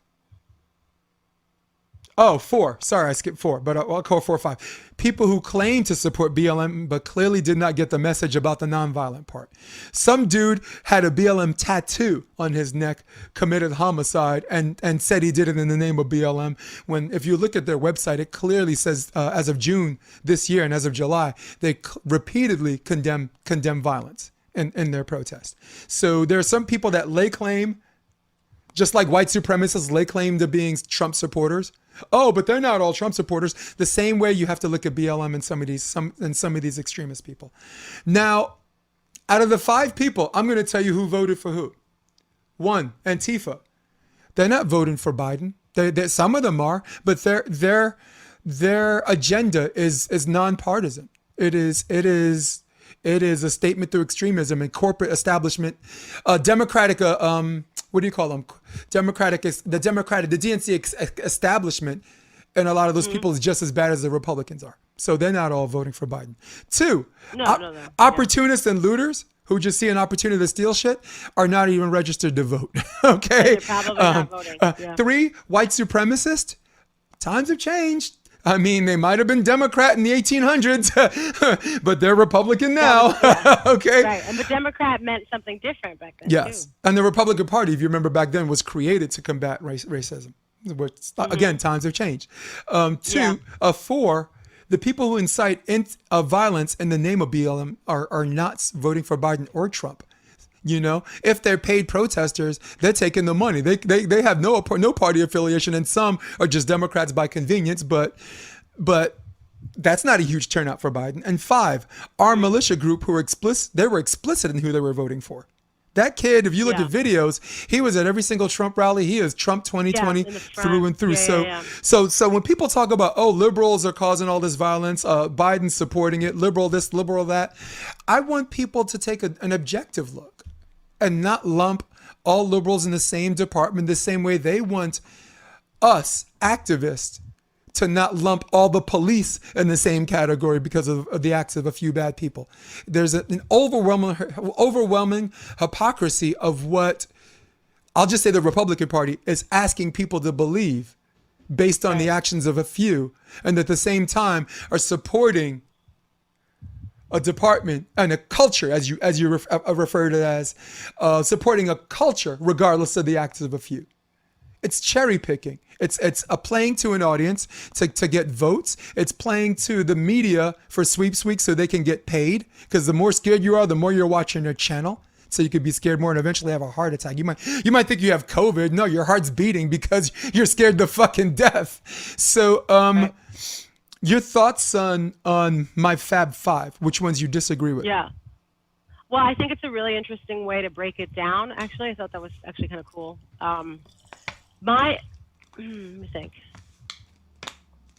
Like the way that you broke it down makes sense to me. I guess I'm not sure if I believe that there are paid protesters. I don't just either. Kind of dismissed, I don't either. I kind But of just even if dismissed they that are, as like a rhetoric from no. But even if you are the person that's being paid $15 an hour, self-interest. yeah, they're not really. They're not even Like, registered to yeah. vote. Yeah, if you were going to make assumptions about each of those groups that you created, I actually agree with the way that you would assign them. I do want to also like address, there's like something that you said about disagreeing but not going to the name calling and making kind of like these blanket statements about entire groups. I agree with that up to a certain point, like in terms of like Trump and saying, you know, what he said about Mexicans and like, or being obvious that he's racist and some people had their head in the sand. And you said that you've experienced that with some of your friends. I personally have not, because I'm not friends with anyone who voted for Trump. I didn't have any. No, friends. you're in a completely different zip code. I'm just I'm in a different kind of environment, but and I can understand that some people just don't know, but I still argue that that is racism, even though it's not active or conscious, because all white people are socialized to be racist because we live in a racist society and racism is systemic. So you can still be racist without burning a cross or using the N-word or actively denying someone a job. It can happen in these microaggressions. So I think it's like people assume that racism only exists if you do it on purpose and that you are aware that you are doing it. And the fact that people don't know is actually proof of their white privilege to me. If we're talking about white people, it has to be like white adjacent people. There's a lot of anti-blackness within the Latinx community, and there are white Latinos too that are freaking racist. You know what I'm saying? So it's not just exclusive to white Americans, but it's just like, to me, it's like that. Yeah, you might be able to raise the awareness of someone and being like, oh shit, I didn't realize that I wasn't thinking about this. But the fact that you didn't even have to think about it proves your privilege, right? Because whiteness is the norm. Like you can go, I'm actually in a book club right now, and it's all for adoptees, transracial adoptees, and we're only reading about racial justice. And we're reading White Privilege right now. Albeit that author has got like a controversy and she's been criticized about different things. I find it interesting because I kind of approach it from like an anthropological standpoint about like, oh, this is how white people talk to other white people. So I kind of feel like I'm a fly on the wall, kind of seeing like, oh, okay. Pays to be mixed. Yeah, what'd you say? Pays to be mixed. Right, yeah. I mean, like, yeah. I feel like I'm like a spy. I'm a spy for both races. But go ahead. Yeah, but I think that like even not knowing or having your head in the sand is indicative of a larger systemic problem. And when it comes to disagreeing, I will disagree up to a certain point. There's a really wonderful James Baldwin quote, and I may not be using the exact words, but it's like we can agree to disagree, or like we can disagree and still love each other as long as your disagreement is not rooted in my oppression and denial of my right to exist. So if you haven't noticed something, I can maybe point that out to you and be like, but have you, I'm also an educator. So like, there's that part of me that wants to be like, well, what about this? Have you considered this? Da, da, da, da, da.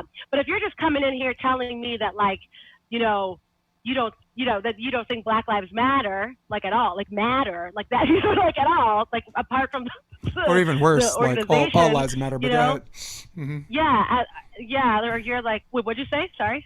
Or worse, all lives matter. I mean, right. I mean, don't see as far as bad timing and shitty timing is concerned, but go ahead. Yeah, and if you're like not for queer rights, or if you're transphobic and these things, well then I really don't have a conversation to have with you, because you don't even think that like I should exist. You're basically saying that it's ego or hysteria or you know what I mean? Like you're just completely negating my right to an argument because you don't even think that my identity is valid. So in that situation, I'm not going to engage. I'm going to practice self-care and recognize that some people are going to live and die by those beliefs, you know, and those are not the people that I think I'm ever going to change anyway. It is maybe those people that are on the fence, that are unaware, but I still have to be selective in when I'm willing to educate and when I'm not. Because sometimes that's too draining. You know, Well, and it's just about self-preservation. Do you know when it becomes draining? It becomes draining when, like, you're very good, and it's one of the things we have in common is we provoke thought by constantly posing a question.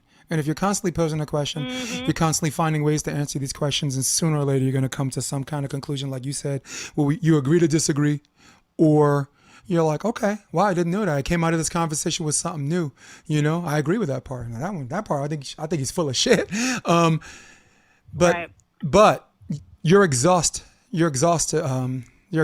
comes from eventually all the answers are there, and there's nothing left to ask, and you're like, okay, I can't. Yeah, I see where you stand, and it's like, I can't. You know, maybe, yeah. And that, I think that's also like. Yeah, and sorry, but that's the point I was getting to. Yeah. What I just did was open a whole new door to other questions, and I'm going to give you some definitions. A bigot is someone who is set in their ways, regardless of it's how they're brought up, and they're stubborn and they're set in a particular way, absent or present of information that contradicts such. Racism, the inherent belief that someone is superior or inferior based on their race. But do you believe that black people can be racist or no? Hell, I don't. You have no idea how racist a black person could be until they see a mulatto. But see, no, I would call that bigotry, because for me, the way as a sociology student, also like I define racism as like white people are not victims of racism; they are only benefits of it. Because I can be I'm not saying that I can't be like. A black person can be anti-white. This is the definition of racism I assign to. Okay, I know that not everybody. But anti-white doesn't mean you think you're better or worse. You just have a problem with white people. I don't think that's racist at all. Right. I think that's bigoted. But right. So that's what I'm saying. I would see that as bigoted, but I don't see black people being racist, because I also see racism as inherently anti-black and benefiting white people. That even if a black person is bigoted or prejudiced towards a white person, that's not necessarily turning the system on its head. No. You know? So for me, it's a combination of, and for many people, a combination of power and privilege combined. Well, listen, and words that has to be present. Words. The cool thing about racism as a term is that you're going to find words. No, the cool thing about racism as a term is you're going to find words over decades and over centuries where the meaning gets twisted into either a slang or just a different meaning, right? Nigger got turned into nigga. Like NWA found a way to use it affectionately. You know, white people, you're trying to get your nigga on, you better do it in private, okay? You listen to it. You listen to I ain't saying she's a gold digger, but she ain't messing with no Brooke. Ha ha ha. That's how you want to say. All right. Yeah, you just laugh. Just go ha ha ha. As for and LBGTQ rights, the word faggot. I grew up in New York City. Faggot had nothing to do with being gay. It's like, fuck you, man. You acting like a faggot or this or that. And then again, as time goes, we're more culturally aware, and you're like, okay, I'm grown now. I'm educated. I'm educated now. We don't use that word. And in the midst of decades and decades of words changing, the classic definition of racism stays the same. The inherent belief that someone is superior or inferior based on their race. If a black person is oppressed to the point where he thinks a white person's better, his mind is racist infiltrated. I'm going to give you 4 words. He's internalized it. Yeah. I'm going to give you four terms that show you a black person can be racist. Wigger, white nigger, zebra, Oreo cookie. You're fucked up. I see all of those. You're fucked up. Prejudice. You don't know what you want to be. That is belittling someone and showing them how inferior or insufficient they are because they happen to be both black and white. And when a black person does that, Rachel, there's no educator in the world that's going to tell you that that's not racist. that's racist. Period. Actually, I would argue. I know a lot of Yeah, push back. anti-racist workers that would never say that any black person can be racist. I'm not saying that's right that they do that. I mean, I've also heard those things. Like, I'm also, like. I thought you'd appreciate that because you're. I mean, I'm gonna put look on the podcast. I'm gonna have your heading. I'm gonna have like what you're about, and I'm definitely gonna put everything you're about because as far as mulattoes are concerned, of being a little of everything. I don't think there's anyone better than and you. they call me that. And they call me that when I go to Cuba too. Like they also use they use the term like maricon, which is also means. And they the word think it's faggot, funny. Very casually. I personally don't like it. Yeah. But if you, Pendeja they're a little in behind Brooklyn. in terms of, it's a little behind in terms of like where we are in terms of trying to be a little more cognizant about language and what we use casually.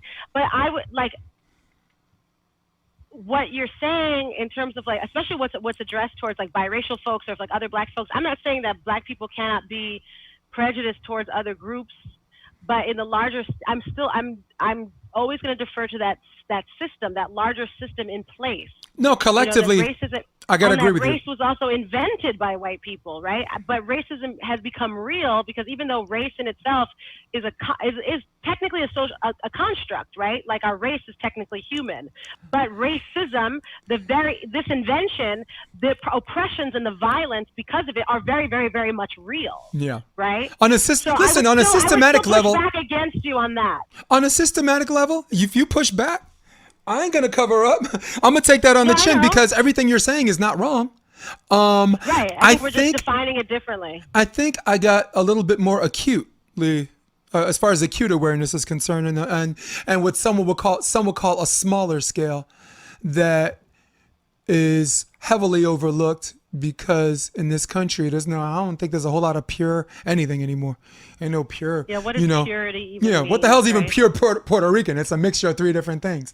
I learned from you. Yeah. I learned from you. Yeah. I learned from you Yeah. the difference between Hispanic and Latina. How about that? A kid that grew up in a very diverse neighborhood, Flatbush Avenue, Brooklyn. Yeah. Just how do I live in Flatbush right now. I'm actually like right by. Where? I live in Flatbush. Close to right where now. though? Now don't give me an exact address. Close to where?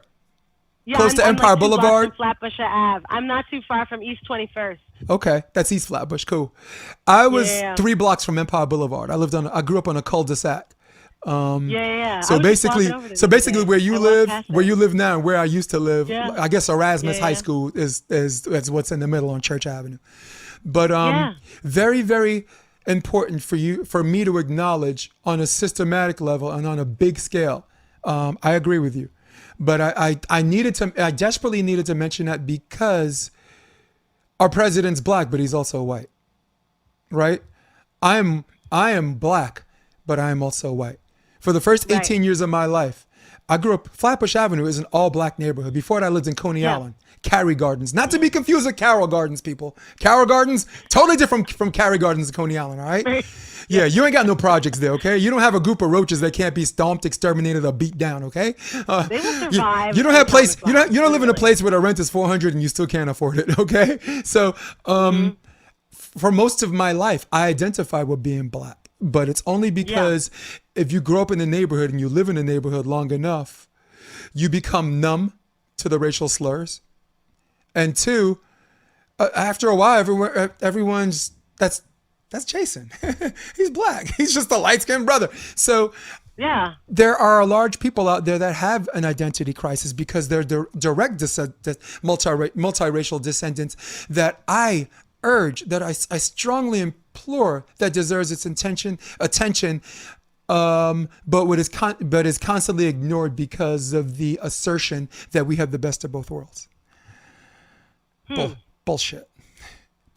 I went to an all-white school. They didn't want to touch me because they turned black. I went to an all-black school. I was running for my life just to get from my house to school armed with an Incredible Hulk lunchbox. You know why? Because the black racist mind looks at me and says, I don't have time to dice up my white people. You have black, have white, you're a cracker. You're Romanian cracker. So I push back on maybe on a smaller scale, even though I I can't deny the big on the bigger scheme of things why you said what you said, but it's very very important that and I feel like I'm repeating. I mean to thump it in twice, just so I could get the last word. I feel like an idiot, but because I'm because I'm so passionate about it. Because and it's also your personal like this shit is personal too. It's like lived experience and also trying, especially when you're multiracial or you're biracial. Like that is a really complex line to navigate. Especially looking the way that you do. Too. It really makes me believe in God. And they're like, "What are you?" Like I've had people do that with me too. Like, "What are you?" Where You're are like, you I'm from? American. I just would call it. You're like, I'm a girl from the Bronx. So go ahead. Yeah, I would just call. I just call those actions as prejudice or bigotry or anti-whiteness or things like that because I don't disconnect it from the larger system. Yeah, no, I get that. But I think we both agree. Like, I think maybe it is semantics, but it's also like how I'm defining it. Yeah, and it's also important to know that before I get on to the next subject, I believe in God. Me being biracial made me believe in God because there is this strong thing in my head that if I was born white or black, I'd probably be a racist. Probably what? I'd probably be a racist if I wasn't born both, where the level of fairness is not only instilled but imperative. My fear is if I was a white guy that grew up in an all-black neighborhood, I would think black people just have a problem with white people. Or if I went to that all-white school and I was dark, I was a few shades darker, I'd be like, oh my God, everything people were saying about white people is true. I can't stand white people. And like you said, it's not on a systemic level, it's not racist against white people, but definitely prejudiced and discriminatory and on a hard line bigoted. So that's one thing I wanted to get out of the way. The second thing is, I really the thing I like about you is that symbolism's one thing. Activism's another.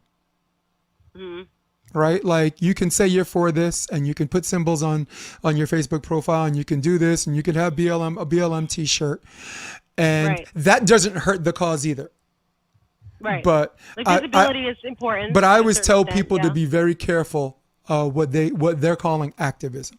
For example, when I could say, I'm for the wrongful imprisonment of African American people, right?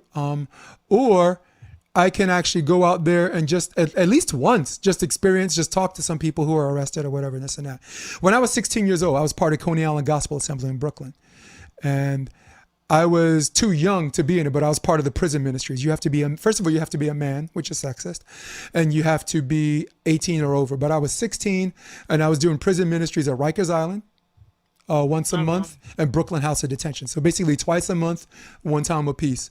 And basically you just, anyone that wants to talk about God, we can talk about God. Anyone that wants to talk about, I'm not as deeply religious anymore, but I'm still a Jesus freak. But anyone that wants to talk, but if you want to talk about sports, we can talk about sports. You want to talk about, what you did to get in here is not a good, how it's not a good fucking idea. We could talk about that. So that would be an example of activism. Go in there, feel it out. And if it's your thing, and if you can do it, and if you're not, and if you're to a point where you can go all day and do this, then that's who you are and be an activist. Because there are some people they want to be an activist, but it's not who they are, and they will die. They'll sacrifice 20 years of their life dying for a cause that they believe in when they could have lived 20 or 30 more years, and that's also a choice, right? That's an honorable choice. Right. I believe John Lewis probably would have, believe it or not, I think John Lewis probably would have lived longer. God rest that man's soul, And the thing I like about you, bringing it back to you, is you put something on your Facebook profile that might say something about racial injustice, but you're also practicing the artistic expression that promotes equal rights. On a black and white scale, on a gay, lesbian, trans, queer scale. I'm not going to do acronyms anymore. I just suck at it. I'm just going to say the whole word. And I'm glad to have you on this show because one, I know people are not going to be posting live because we just went a whole bunch of directions that made people scared to even who want to be first. Well, maybe I should tell. Maybe I should tell her this. delete. Real. You're like, oh no, which emoji do? How do I respond to this? And it's weird for me to break character because I mean sometimes I play a character on my podcast, and I'm breaking character a little bit, talking about the production and what I want to do with this podcast eventually is just to provoke thought. Yeah. And if I'm gonna say I want to provoke thought, on all facets, not just sports, but in politics, on current events, in entertainment, in health and wellness. I had Catherine Parent. I don't know if you saw that episode. She has a company that helps approve vaccines and medications for the FDA. So she's part of Ebola's phase 1 team, and now, so that's health and wellness. So if I am to be this person that I want to be, it would be podcast malpractice to not have you on this episode. Oh, thank you. It would That's be very, very sweet of podcast you. malpractice. And I told you this is only be an hour or two. Look what I did. You got honey dipped. No, it's fine. You got No, honey it's dipped. You great. got hoodwinked, dude. You got bamboozled. No, I think it's great. I think it's important, and I appreciate it too. Yeah. I appreciate being here and that you asked me to come and talk. And I promise I want to wrap up, but again, this would be malpractice if I didn't ask you this general question that I've asked all of my actor friends. Was there a particular play in high school or college where you left the performance or you left the group of shows, where you left the stage or that venue or that last show saying, I can do this for real. This is who I am. Actually, I'll rephrase that. At what moment or what show or what production, however young you were that you left, when everybody was like, where you told yourself, this is who I am, this is me on the real, and this is what I want to do when I grow up? It's an interesting question because I don't think I can. Acting isn't the only thing I do, nor is it the only thing I want to do. Do you want me to rephrase the question? Sure. You're a singer. You're a poet. Mm-hmm. You're a theater performer. You're a film actor. All of these, to the lazy person, falls under the general blanket of performance and entertainment, which you have transcended into activism. If you weren't doing activism stuff, you have enough talent to just do mainstream stuff, and your talent is enough to beat everybody to the ground. There are people who are making millions of dollars that don't even come close to you right now. So my question, was there a particular stage performance, a song? Was there a particular poem? Was there a particular theater performance where you left saying, expressing myself through art is what I want to do when I grow up? Was it fucking A? Yeah, it probably was. Yeah, I think it was fucking A, because I think it's kind of like fucking A, and then also like doing the Black and Latino Student Association. We also had an open mic. We had a slam, a poetry slam, around the same time.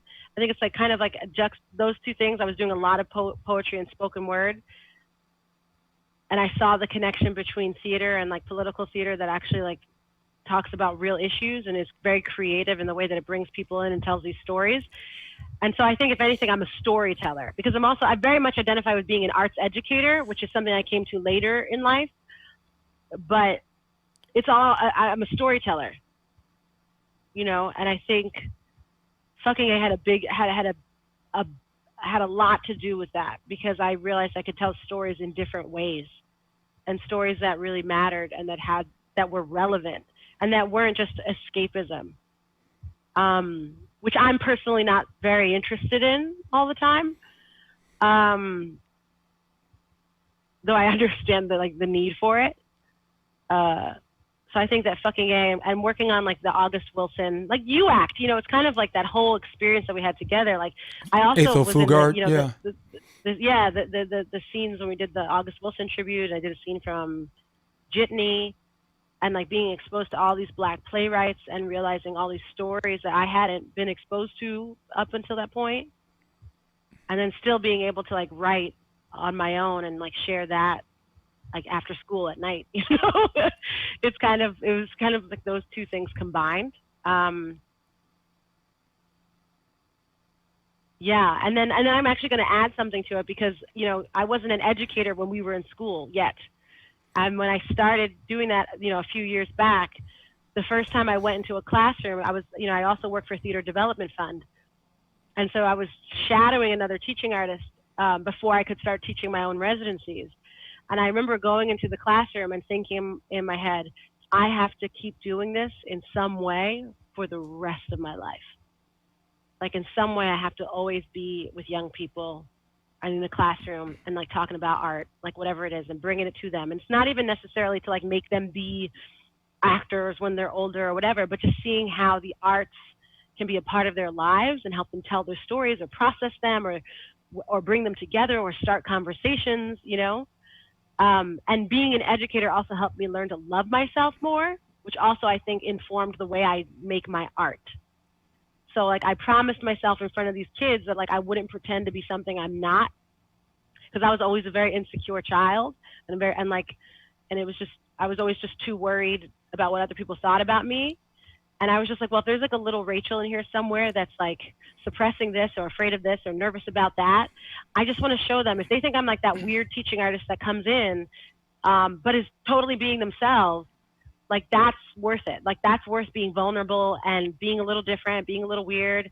Like I'm not going to pretend to be something I'm not. I'm not going to condescend to these young people, because if I can just show one person by being who I am, and if I can be an example, like, okay, my work is done. Like life fulfillment, inspire a young person to be themselves. Like that's what it's all about. Like that's why I do most of the things I do. As far as practicing what you preach is concerned, on a small scale, just in college alone, like the Rachel Perez that everyone knew and or just looked at or observed or talked to before you did the musical and before you did before you did Fucking A. Yeah. And the people who were your friend then, before that, and the people who wanted to be your friend after that, is as mind-blowing as it is not relevant, because you were loyal and affectionate to the people that were with you, that were your friend before that. And I that's so cool. I mean, listen, you're going to make friends you never knew that even never knew you. But in the theater world where people just thumb their nose and all of a sudden you do something good, they want to be your friend. I think you're really good at recognizing that too. Yeah, I don't remember anybody I don't remember any new people that wanted to be my friends. I just think that we had like a really great group at the time. And well, the conversations I had, it makes me want to have a reunion too. I miss people. I haven't kept in touch with everybody. Well, I fell in love with your year. I still hold them.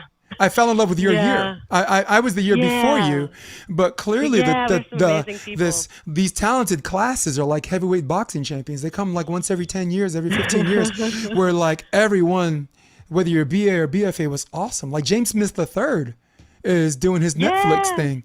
Vladimir Versailles, man. Every time I turn on my TV or watch a film, he's in it. I know. Chris Bacchinelli is a motivational speaker, a traveling motivational speaker. Me, I'm a savage volleyball coach and commentator, you know. Matt Dumont, helping people to prepare for law school. He's going to law school now. Pam Price, dancer, you know. Just this and magazine editor. Yeah, Seth, remember amazing athlete. Yeah.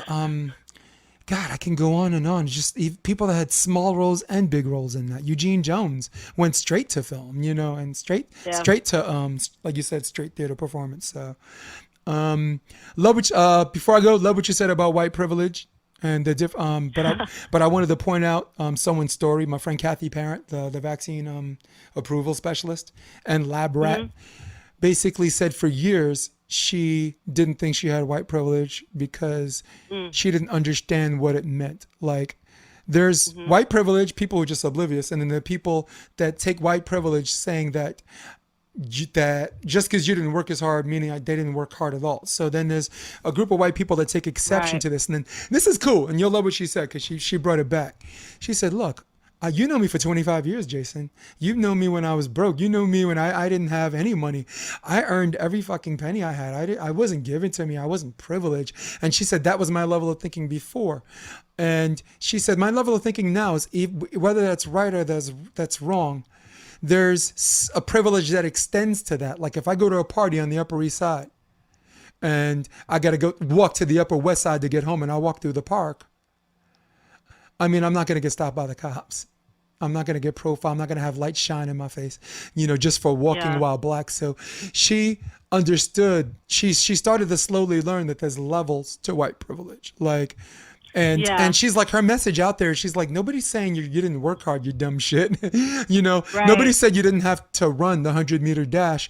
They're just saying that some people's starting block for the 100-meter dash might be 120 meters. Maybe that Right. person's block is 150 meters, and And I they're, think sometimes sorry. no, that's, you caught on what I Yeah, was I saying. think Go ahead. also sometimes the word privilege may not even be as fully encompassing as it could be. Like you can also replace the word privilege with like it's more beneficial or it's safer to be white Yeah. in our society. It's not. I think that's really sometimes people don't understand what it means. Like by privilege, you can be poor, right? But like poor white people still kind of know that they're like a rung above. It's not poor intended, black people. but it's not intended to demean. It's not intended to demean. Systemically. It's just an observation. It's Right. not intended to Yeah. thumbs down or thumbs up anything. You think LeBron James don't have a privilege? Like him threatening to boycott the rest of the postseason, he's part of the elite few that can afford that. 60% of the NBA got more money, more problems. They got big bills to pay. Yeah. They couldn't afford those that. are different so, kinds of- yeah, so, those are different so kinds of LeBron, privilege. so there's a lot of black activists going to be like, LeBron, how dare you? LeBron James has a privilege too. Yes, he does, because the privilege as a term is not intended to demean or exalt. It is a self-honest observation. self-honest observation generated by historical fact. Yeah. Whew. Did I exhaust you yet? It's 2 hours. It is I know. 1 I hour, talk about 51 this, minutes. I feel like I think about this and talk about this stuff like all the time. Yeah. But I think it's important for us, like, there's some conversations where, it's like, why, Jason, why are you even talking about this? I already know that. We have listeners that don't know that. Yeah, we do. Yeah. We have Yeah. you have people that follow you from a big zip code and different zip codes and different walks of life. Me, I feel like the international man of mystery. I got hoes in different area codes, as the song goes. So this, like, our interpretation of white privilege, I'm telling you, there's people that live in Manhattan Beach and Hermosa Beach that probably never thought of it that way. Sometimes we talk about racial justice, and I just pointed out how a black person can be racist and why you disagree. Nobody's thought of that before. And you are the educator, and you're not trying to spoon feed recycled data and received opinions to the people you're trying to educate. What are you trying to do? You're trying to get them to pose the question, because through that, all the way up to when they get older and they look back through retrospective action, they become better versions of themselves. Yeah, and it's also Hopefully. critical thinking too. Like even when I go into classes and we're talking about a piece of theater, I tell the young people, I make sure I said, I actually want to know your opinion, and we do not have to disagree. And if something makes you feel uncomfortable, that's okay. The one thing I do expect is that, if we do have a disagreement, is that we're still going to talk to each other respectfully. And then the only time I draw the line on even having or entertaining a disagreement is like that James Baldwin quote, unless it's rooted in my oppression and the denial of my right to exist. If you don't even think I deserve to have an opinion, well, then obviously we cannot have a conversation, and I'm going to choose my battle. You're just out of questions, right? Sometimes you just run out of questions. It's just like, Yeah. But with young people or with anybody, it's really like, I'm hoping, that you ask things, like dare to question the way that you were raised, dare to question the information that you're received, like, and dare to imagine like new ways of relating to yourself and to other people. yeah. And for sure, stop falling victim to these terms that are hijacked by political leadership. And this is the Democratic Party and Republican Party, right? Well, the two-party system is like white privilege that's a is faulty system. but basically someone hears a story and they're like, wait a second, let me go to Fox, let me see what they have to say, and that's going to be my opinion. This person's like, let me go to MSNBC, see what they have to say, because they're always right, and that's going to be my opinion. And that's where I think people just grow further apart, because their opinions are received and not and the terms people use, white privilege, BLM and violence, or this and that, are embedded in people's head, where they hear the term, they're automatically supposed to hear something like white privilege. We just said it's not even like something to exalt or demean. It's an observation. Yeah. So that's important to have these conversations and educate our youth. Are we exhausted yet? she's like, you're old, boy. I could go all day. No, I am a little hungry. Yeah. Oh, yeah. Ooh, wow. always hungry. Dude, you just missed lunch. Oh, No, dude. no, I'm all good. It's all good. All right, cool. I'm always craving a cheeseburger at some point in the day. Before we wrap up, another term I wanted to talk about was defund the police. Like, there's one party that thinks, oh, you just want to get rid of the police. And there's one party that says, no, we want to just cut their funding here and here and here and here. And then everybody else in the middle thinks, like, if you think defunding the police is like getting rid of the police, you're a fucking idiot. You're crazy. No, defunding the police, I think, in my interpretation, is allocating resources to where the police can be, where you can change the culture in the system. And I think it could be changed in two ways. One, their training has to be more extensive. You know, bring in police psychologists, bring in out of their system psychologists. Put it into their training. Their training should be a year, at least a year, in my opinion. Two, don't defund their salaries. Make the salaries more competitive, so smarter and more educated people will want the job, instead of them hiring people that they don't fully vet just to meet a quota. Like right now, the starting salary for an NYPD officer and a juggling clown are the same thing. So throwing money at a problem is not the answer. The allocation of resources is to me is the common denominator. VA in New York, the James Peters Center, is awesome. The VA out here in LA is an absolute fucking mess. They have the same amount of money. Allocation of resources, mismanagement of said resources. To me, I don't think the police should be defunded in a sense where they should, less money should go at it. I don't even think more money should go at it. I say take the same money and whoever's lining their fucking pockets, you know, because the police get huge contributions by people too that go into their salaries and that go into performance bonuses and all that stuff. Let's take some of that money. Let's recruit educated people, and we recruit those educated people and we train them and we give them a second education on how they're supposed to conduct themselves on the street. You're not a fucking sentry. You're a servant of the people. Hermosa Beach Police Department is awesome. You know why? Because they know everybody's name. The homeless guy who's picking in garbage cans, they know that's Walter. They know my name. And when you know someone's name, you don't identify them as a possible perpetrator. You identify them as someone. You're drunk. Okay, you spending the night in jail. That's Greg. Or maybe there's a kid that commits a crime. You might take him to jail, but you at least call his mother. And now you're doing better policing, because you don't see everyone as your fucking enemy. You don't see everyone, particularly African Americans, you don't see them as a piece of shit. If you see someone as a piece of shit, it's easier to choke them out. If you see someone that's not even human, it's easier to put your knee on their neck and be like, if he dies, he dies. You know, funny, but not funny.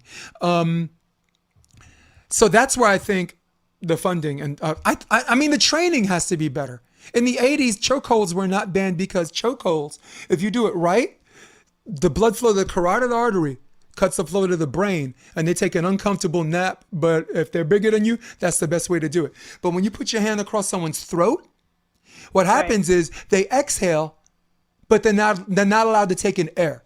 When Eric Garner was saying, I can't breathe, I can't breathe, I can't breathe, I can't breathe. Right. Less and less and less. He can't take air in. So he said, I can't breathe 4 times. All of that was done in the exhale because the application of the chokehold is the result of death by asphyxiation, which is what happened to Floyd, I believe, in Minnesota. So if you don't train someone to chokehold, then of course you're going to use your nightstick.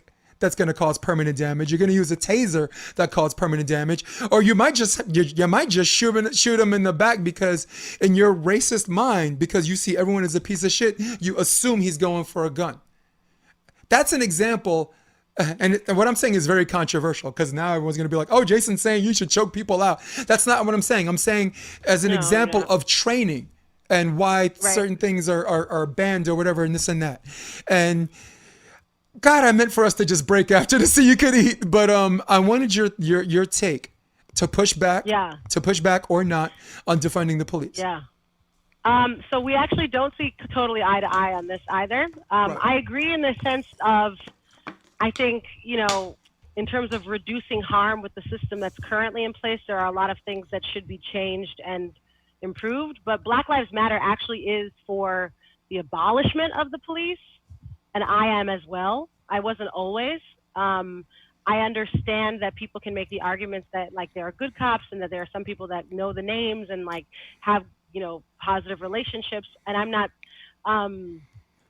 like disputing that. I also recognize that in New York City, especially, a lot of folks don't live in the very boroughs and locations that they are policing. Like many people move up to the Hudson Valley, move out to Long Island, move to New Jersey, and yet they're still yelling Compton, but they move to Riverside. Yeah, like they're still policing neighborhoods where they're not even a community member. There's no connection there. And yeah, there are a lot of those. I agree with all of your criticisms and like in terms of like training and everything like that. What I would say is I'm going once again to that larger system is looking at the argument, the way it was first described to me when I first came across like abolitionist thought, and I'm talking about abolition in the sense of like abolishing the police, is that if it's spoiled at the root, what comes from it, is it ever really going to be like, is it going to really bear fruit, And looking at the source of how the police in this country were created as an extension of, slave patrols, and that mentality and that system and that white supremacy is just like an inherent aspect of police training, that it's about taking them like that money and reallocating it to like other areas, like, to support communities, like mental health, on all of these things, but also replacing it with something else that's not called police, that's not this thing with this violent history and rooting. And it's not an easy or quick fix. I do think personally, in the meantime, anything that can be done to reduce harm or improve training should be done. But the ultimate goal is still to not even need police in the first place, and to replace it with another system that prioritizes community care, that policing can be null and void, and that there are other ways that we can protect and support one another. I push back a little bit, like I do, and like what I've read and what I've, also even in the Black Lives Matter, like I remember there was an op-ed like several months ago that was like, yes, actually we do mean abolish the police. But I think what people don't understand is like, also understanding that that's also meant to be a very strategic and methodical process that doesn't happen overnight. And do I think it will happen? I don't know. Can I hope? Can I dream? Can I try to reduce harm in whatever realm that I feel like I have power? Yeah. But I actually am for abolishing the police. Cool. No, your reasoning is logical, is as logical as mine is. Look, I have a bunch of friends that are pro Second Amendment because the police, and these are Republicans, okay? I have Republican friends that want to exercise their right to bear arms, be it just self-defense or maybe this guy, one of my crazy friends, because I have friends that have crazy ideas. He wants a fucking cannon. I don't know. He wants a cannon by his front door because of the system of policing. So Democrats aren't the only ones that have a problem with policing. Policing is not about crime prevention right now. Policing is about we can't do anything until someone commits the crime, and then we come with like, Rachel, let's say you're my wife, right? and someone's threatening your life, and you go to the police and you're like, this guy's threatening my life, and they're like, okay, well, we need to see bruises, we need something to happen before we can do something. This person ends up shooting you.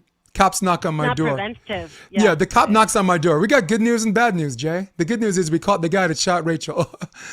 And I'm like, and the bad news? Well, Rachel, you know, in order for us to catch him, someone had to do the killing. And this is why you see me on social network. One day I look like I have things that the right wing cosigns or whatever, and I have things that the left wing cosigns with. I will not refute or argue anyone that wants to own a gun for personal protection if the police and the way that they do policing is predicated on the commission of crime has to happen first. I don't want people to die. You know, you ain't gonna see me out there with an AR driving to another state. You know, I have a 3-year-old daughter. I'm not gonna wait. You're not gonna see me. If she turns 17 and says I want to go across the state with an AR to protect homes, I'll beat the shit out of her. All right, I'll spend the night. I'm gonna spend the night. I'm like, you want someone to go to jail? You ain't going to jail for being a minor. Open and carry doesn't apply to minors, okay? Because people are like, oh, open and carry is legal. The kid 17, not to minors. So they could shut up about that. But I would rather spend the night in jail whooping my daughter's ass than her out there killing somebody else or someone who feels threatened by her that might shoot her first, you know? Right. So, I mean, and it's just about how the news is produced, Rachel, right? When I first saw that video, the one video, I thought it was self-defense because I saw the guy on top of him had a gun. But then I thought to myself, if the guy on top of him had a gun, it's not self-defense because the guy on top of him that had a gun could have just shot him. He had an elevated position. He had a handgun instead of a rifle that he didn't have to swing around and shoot him. He could have shot that kid in the back running the other direction. So to me, it's not self-defense because the guy that was armed that was over him was clearly not trying to kill him. The guy had a gun and chose not to kill him. So it's not self-defense. The threat seems imminent. But the guy's looking at him like, if I wanted to kill you, you'd be dead. And he basically just said, oh, yeah, pop, pop, pop. So now, considering the other videos that happened before that, he was running because he already shot someone in the head who allegedly threw a Molotov cocktail at him. So you throw a bottle at me, I'm going to put a bullet in your head, which is already traumatically stupid for a 17-year-old. I mean, so... Again, it's how the news is produced because my unbiased mind, I see that one video and only that one video. I don't give a fuck if you're a Democrat or Republican. That's self-defense. And then I see close-ups. And the guy who's actually making an argument for self-defense is the one that pointed out the other guy had a gun.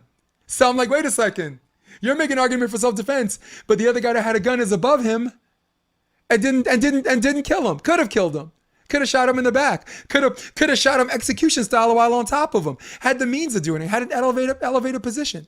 And if it was really self-defense, and I'm ranting right now, why the fuck didn't he turn himself into the police? And that same video I was watching that I re-examined beyond my first take, he's walking to the police, hands up, not to surrender, hands up to identify himself as a non-hostile. Because people were saying, oh, he was trying to surrender to police. He wasn't doing that. In that video, he had both hands up with his AR-15 here and to identify himself as a non-hostile. Because Rachel, if you're giving yourself up, what do you do? What do you do with that gun around your neck? Say it with me. Oh, you have to put it down. Don't you lay it down? You drop the fucking thing. So you don't. You disarm. Yeah. So his behavior he connected to. Even been there. Like there are other people that I read an article where his mother drove him there. Even people that had come close to the cop cars prior to that, just protesters were being like hit with rubber bullets and shit.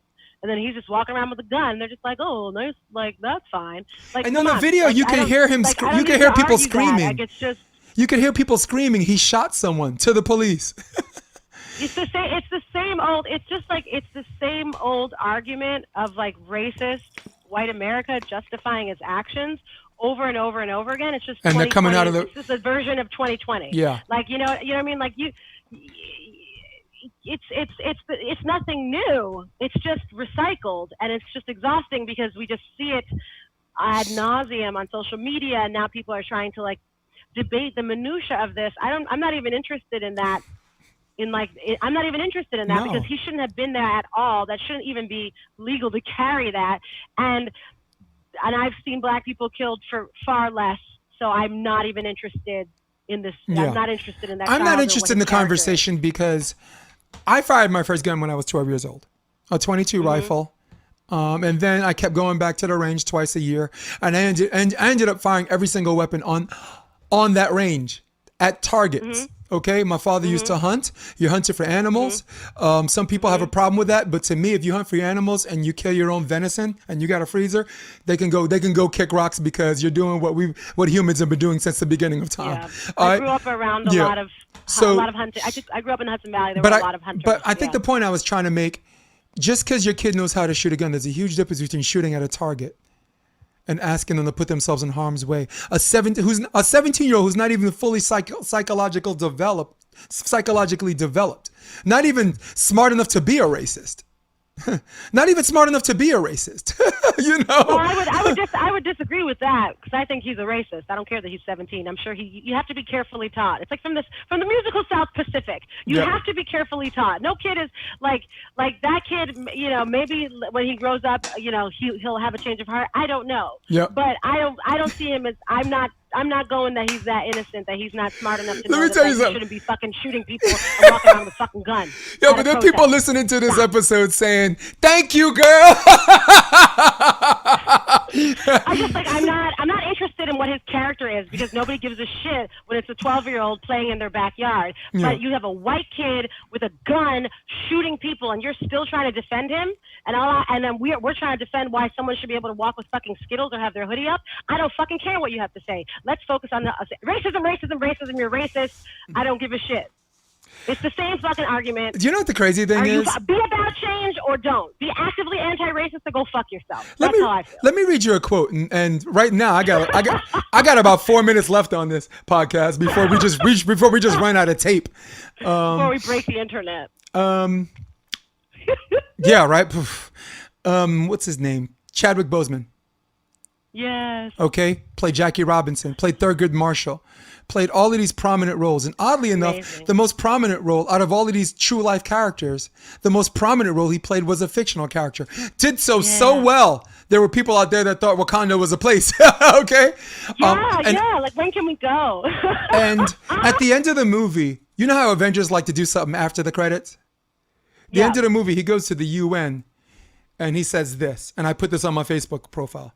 Wakanda will no longer watch from the shadows. We cannot. We must not.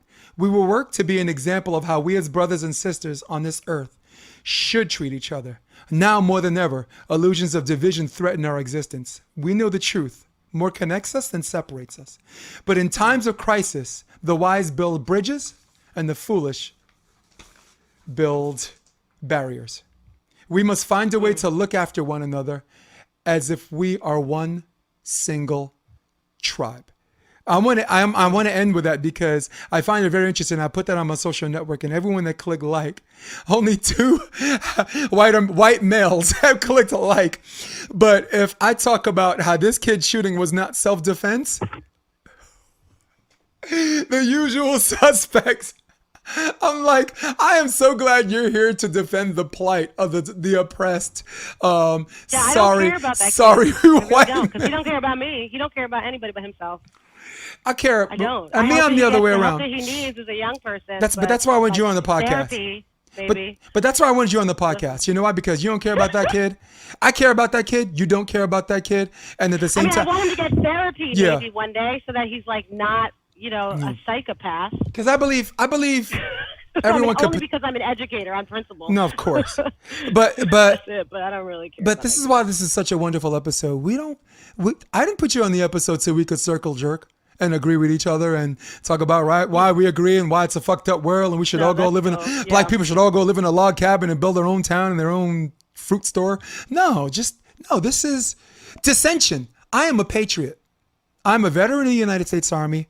And I am a God-fearing man, not a church-going man anymore, but a God-fearing man, and I am a patriot.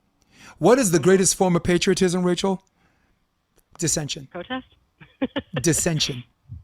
Yeah, questioning. There's a James Baldwin quote there, too. I don't identify as a patriot, Well, I'm not a nationalist, but I'm a That's patriot. true. You're right. There is a difference. I often conflate the two. I will say that I often conflate the two, and I get a little nervous. But I understand. But since I know you and I know where you're coming from, that makes sense to me when I hear you say that. Oh shit! What the fuck was I gonna say? You better make it quick. We got a minute and a half. Oh yeah, there is a difference between nationalism, yeah, and oh, I don't remember what I was going to say. I forgot. You were saying something. I don't know. But I also have a little quote to share. Please. Do Assata it. Shakur. Do it. It is our duty to fight for our freedom. It is our duty to win. We must love each other and support each other. We have nothing to lose but our chains. Our chains. That was Tupac, gotta say. you said? Or Shakur? Assata Shakur. Assata That Shakur. was Tupac's aunt. Yeah. Good. That's a great way to end the podcast. That is a great, because, no, listen, this is, Ashe and Wakanda forever. it's There will worth, be no battle today. worth fighting for. Yep. He says, I believe the white wolf has slept long enough. Man. All right, that's all I got for you. Listen, people, Yes. Rachel might Thank love you so you, much. but I had enough of you people, all right? For all of you at home, for all of you on your iPad at Starbucks, for all of you on your desktop, who runs the world? Old school, old school. For all of you on your Android, droid. For Rachel Perez, I am Jason DeBiz. This is episode 53, and we say, so long, we're out. Come check out the Option Podcast on OptionVB.com. It's also available on iTunes and Spotify and on YouTube under the NY Varsity Sports handle. You're going to love what you hear.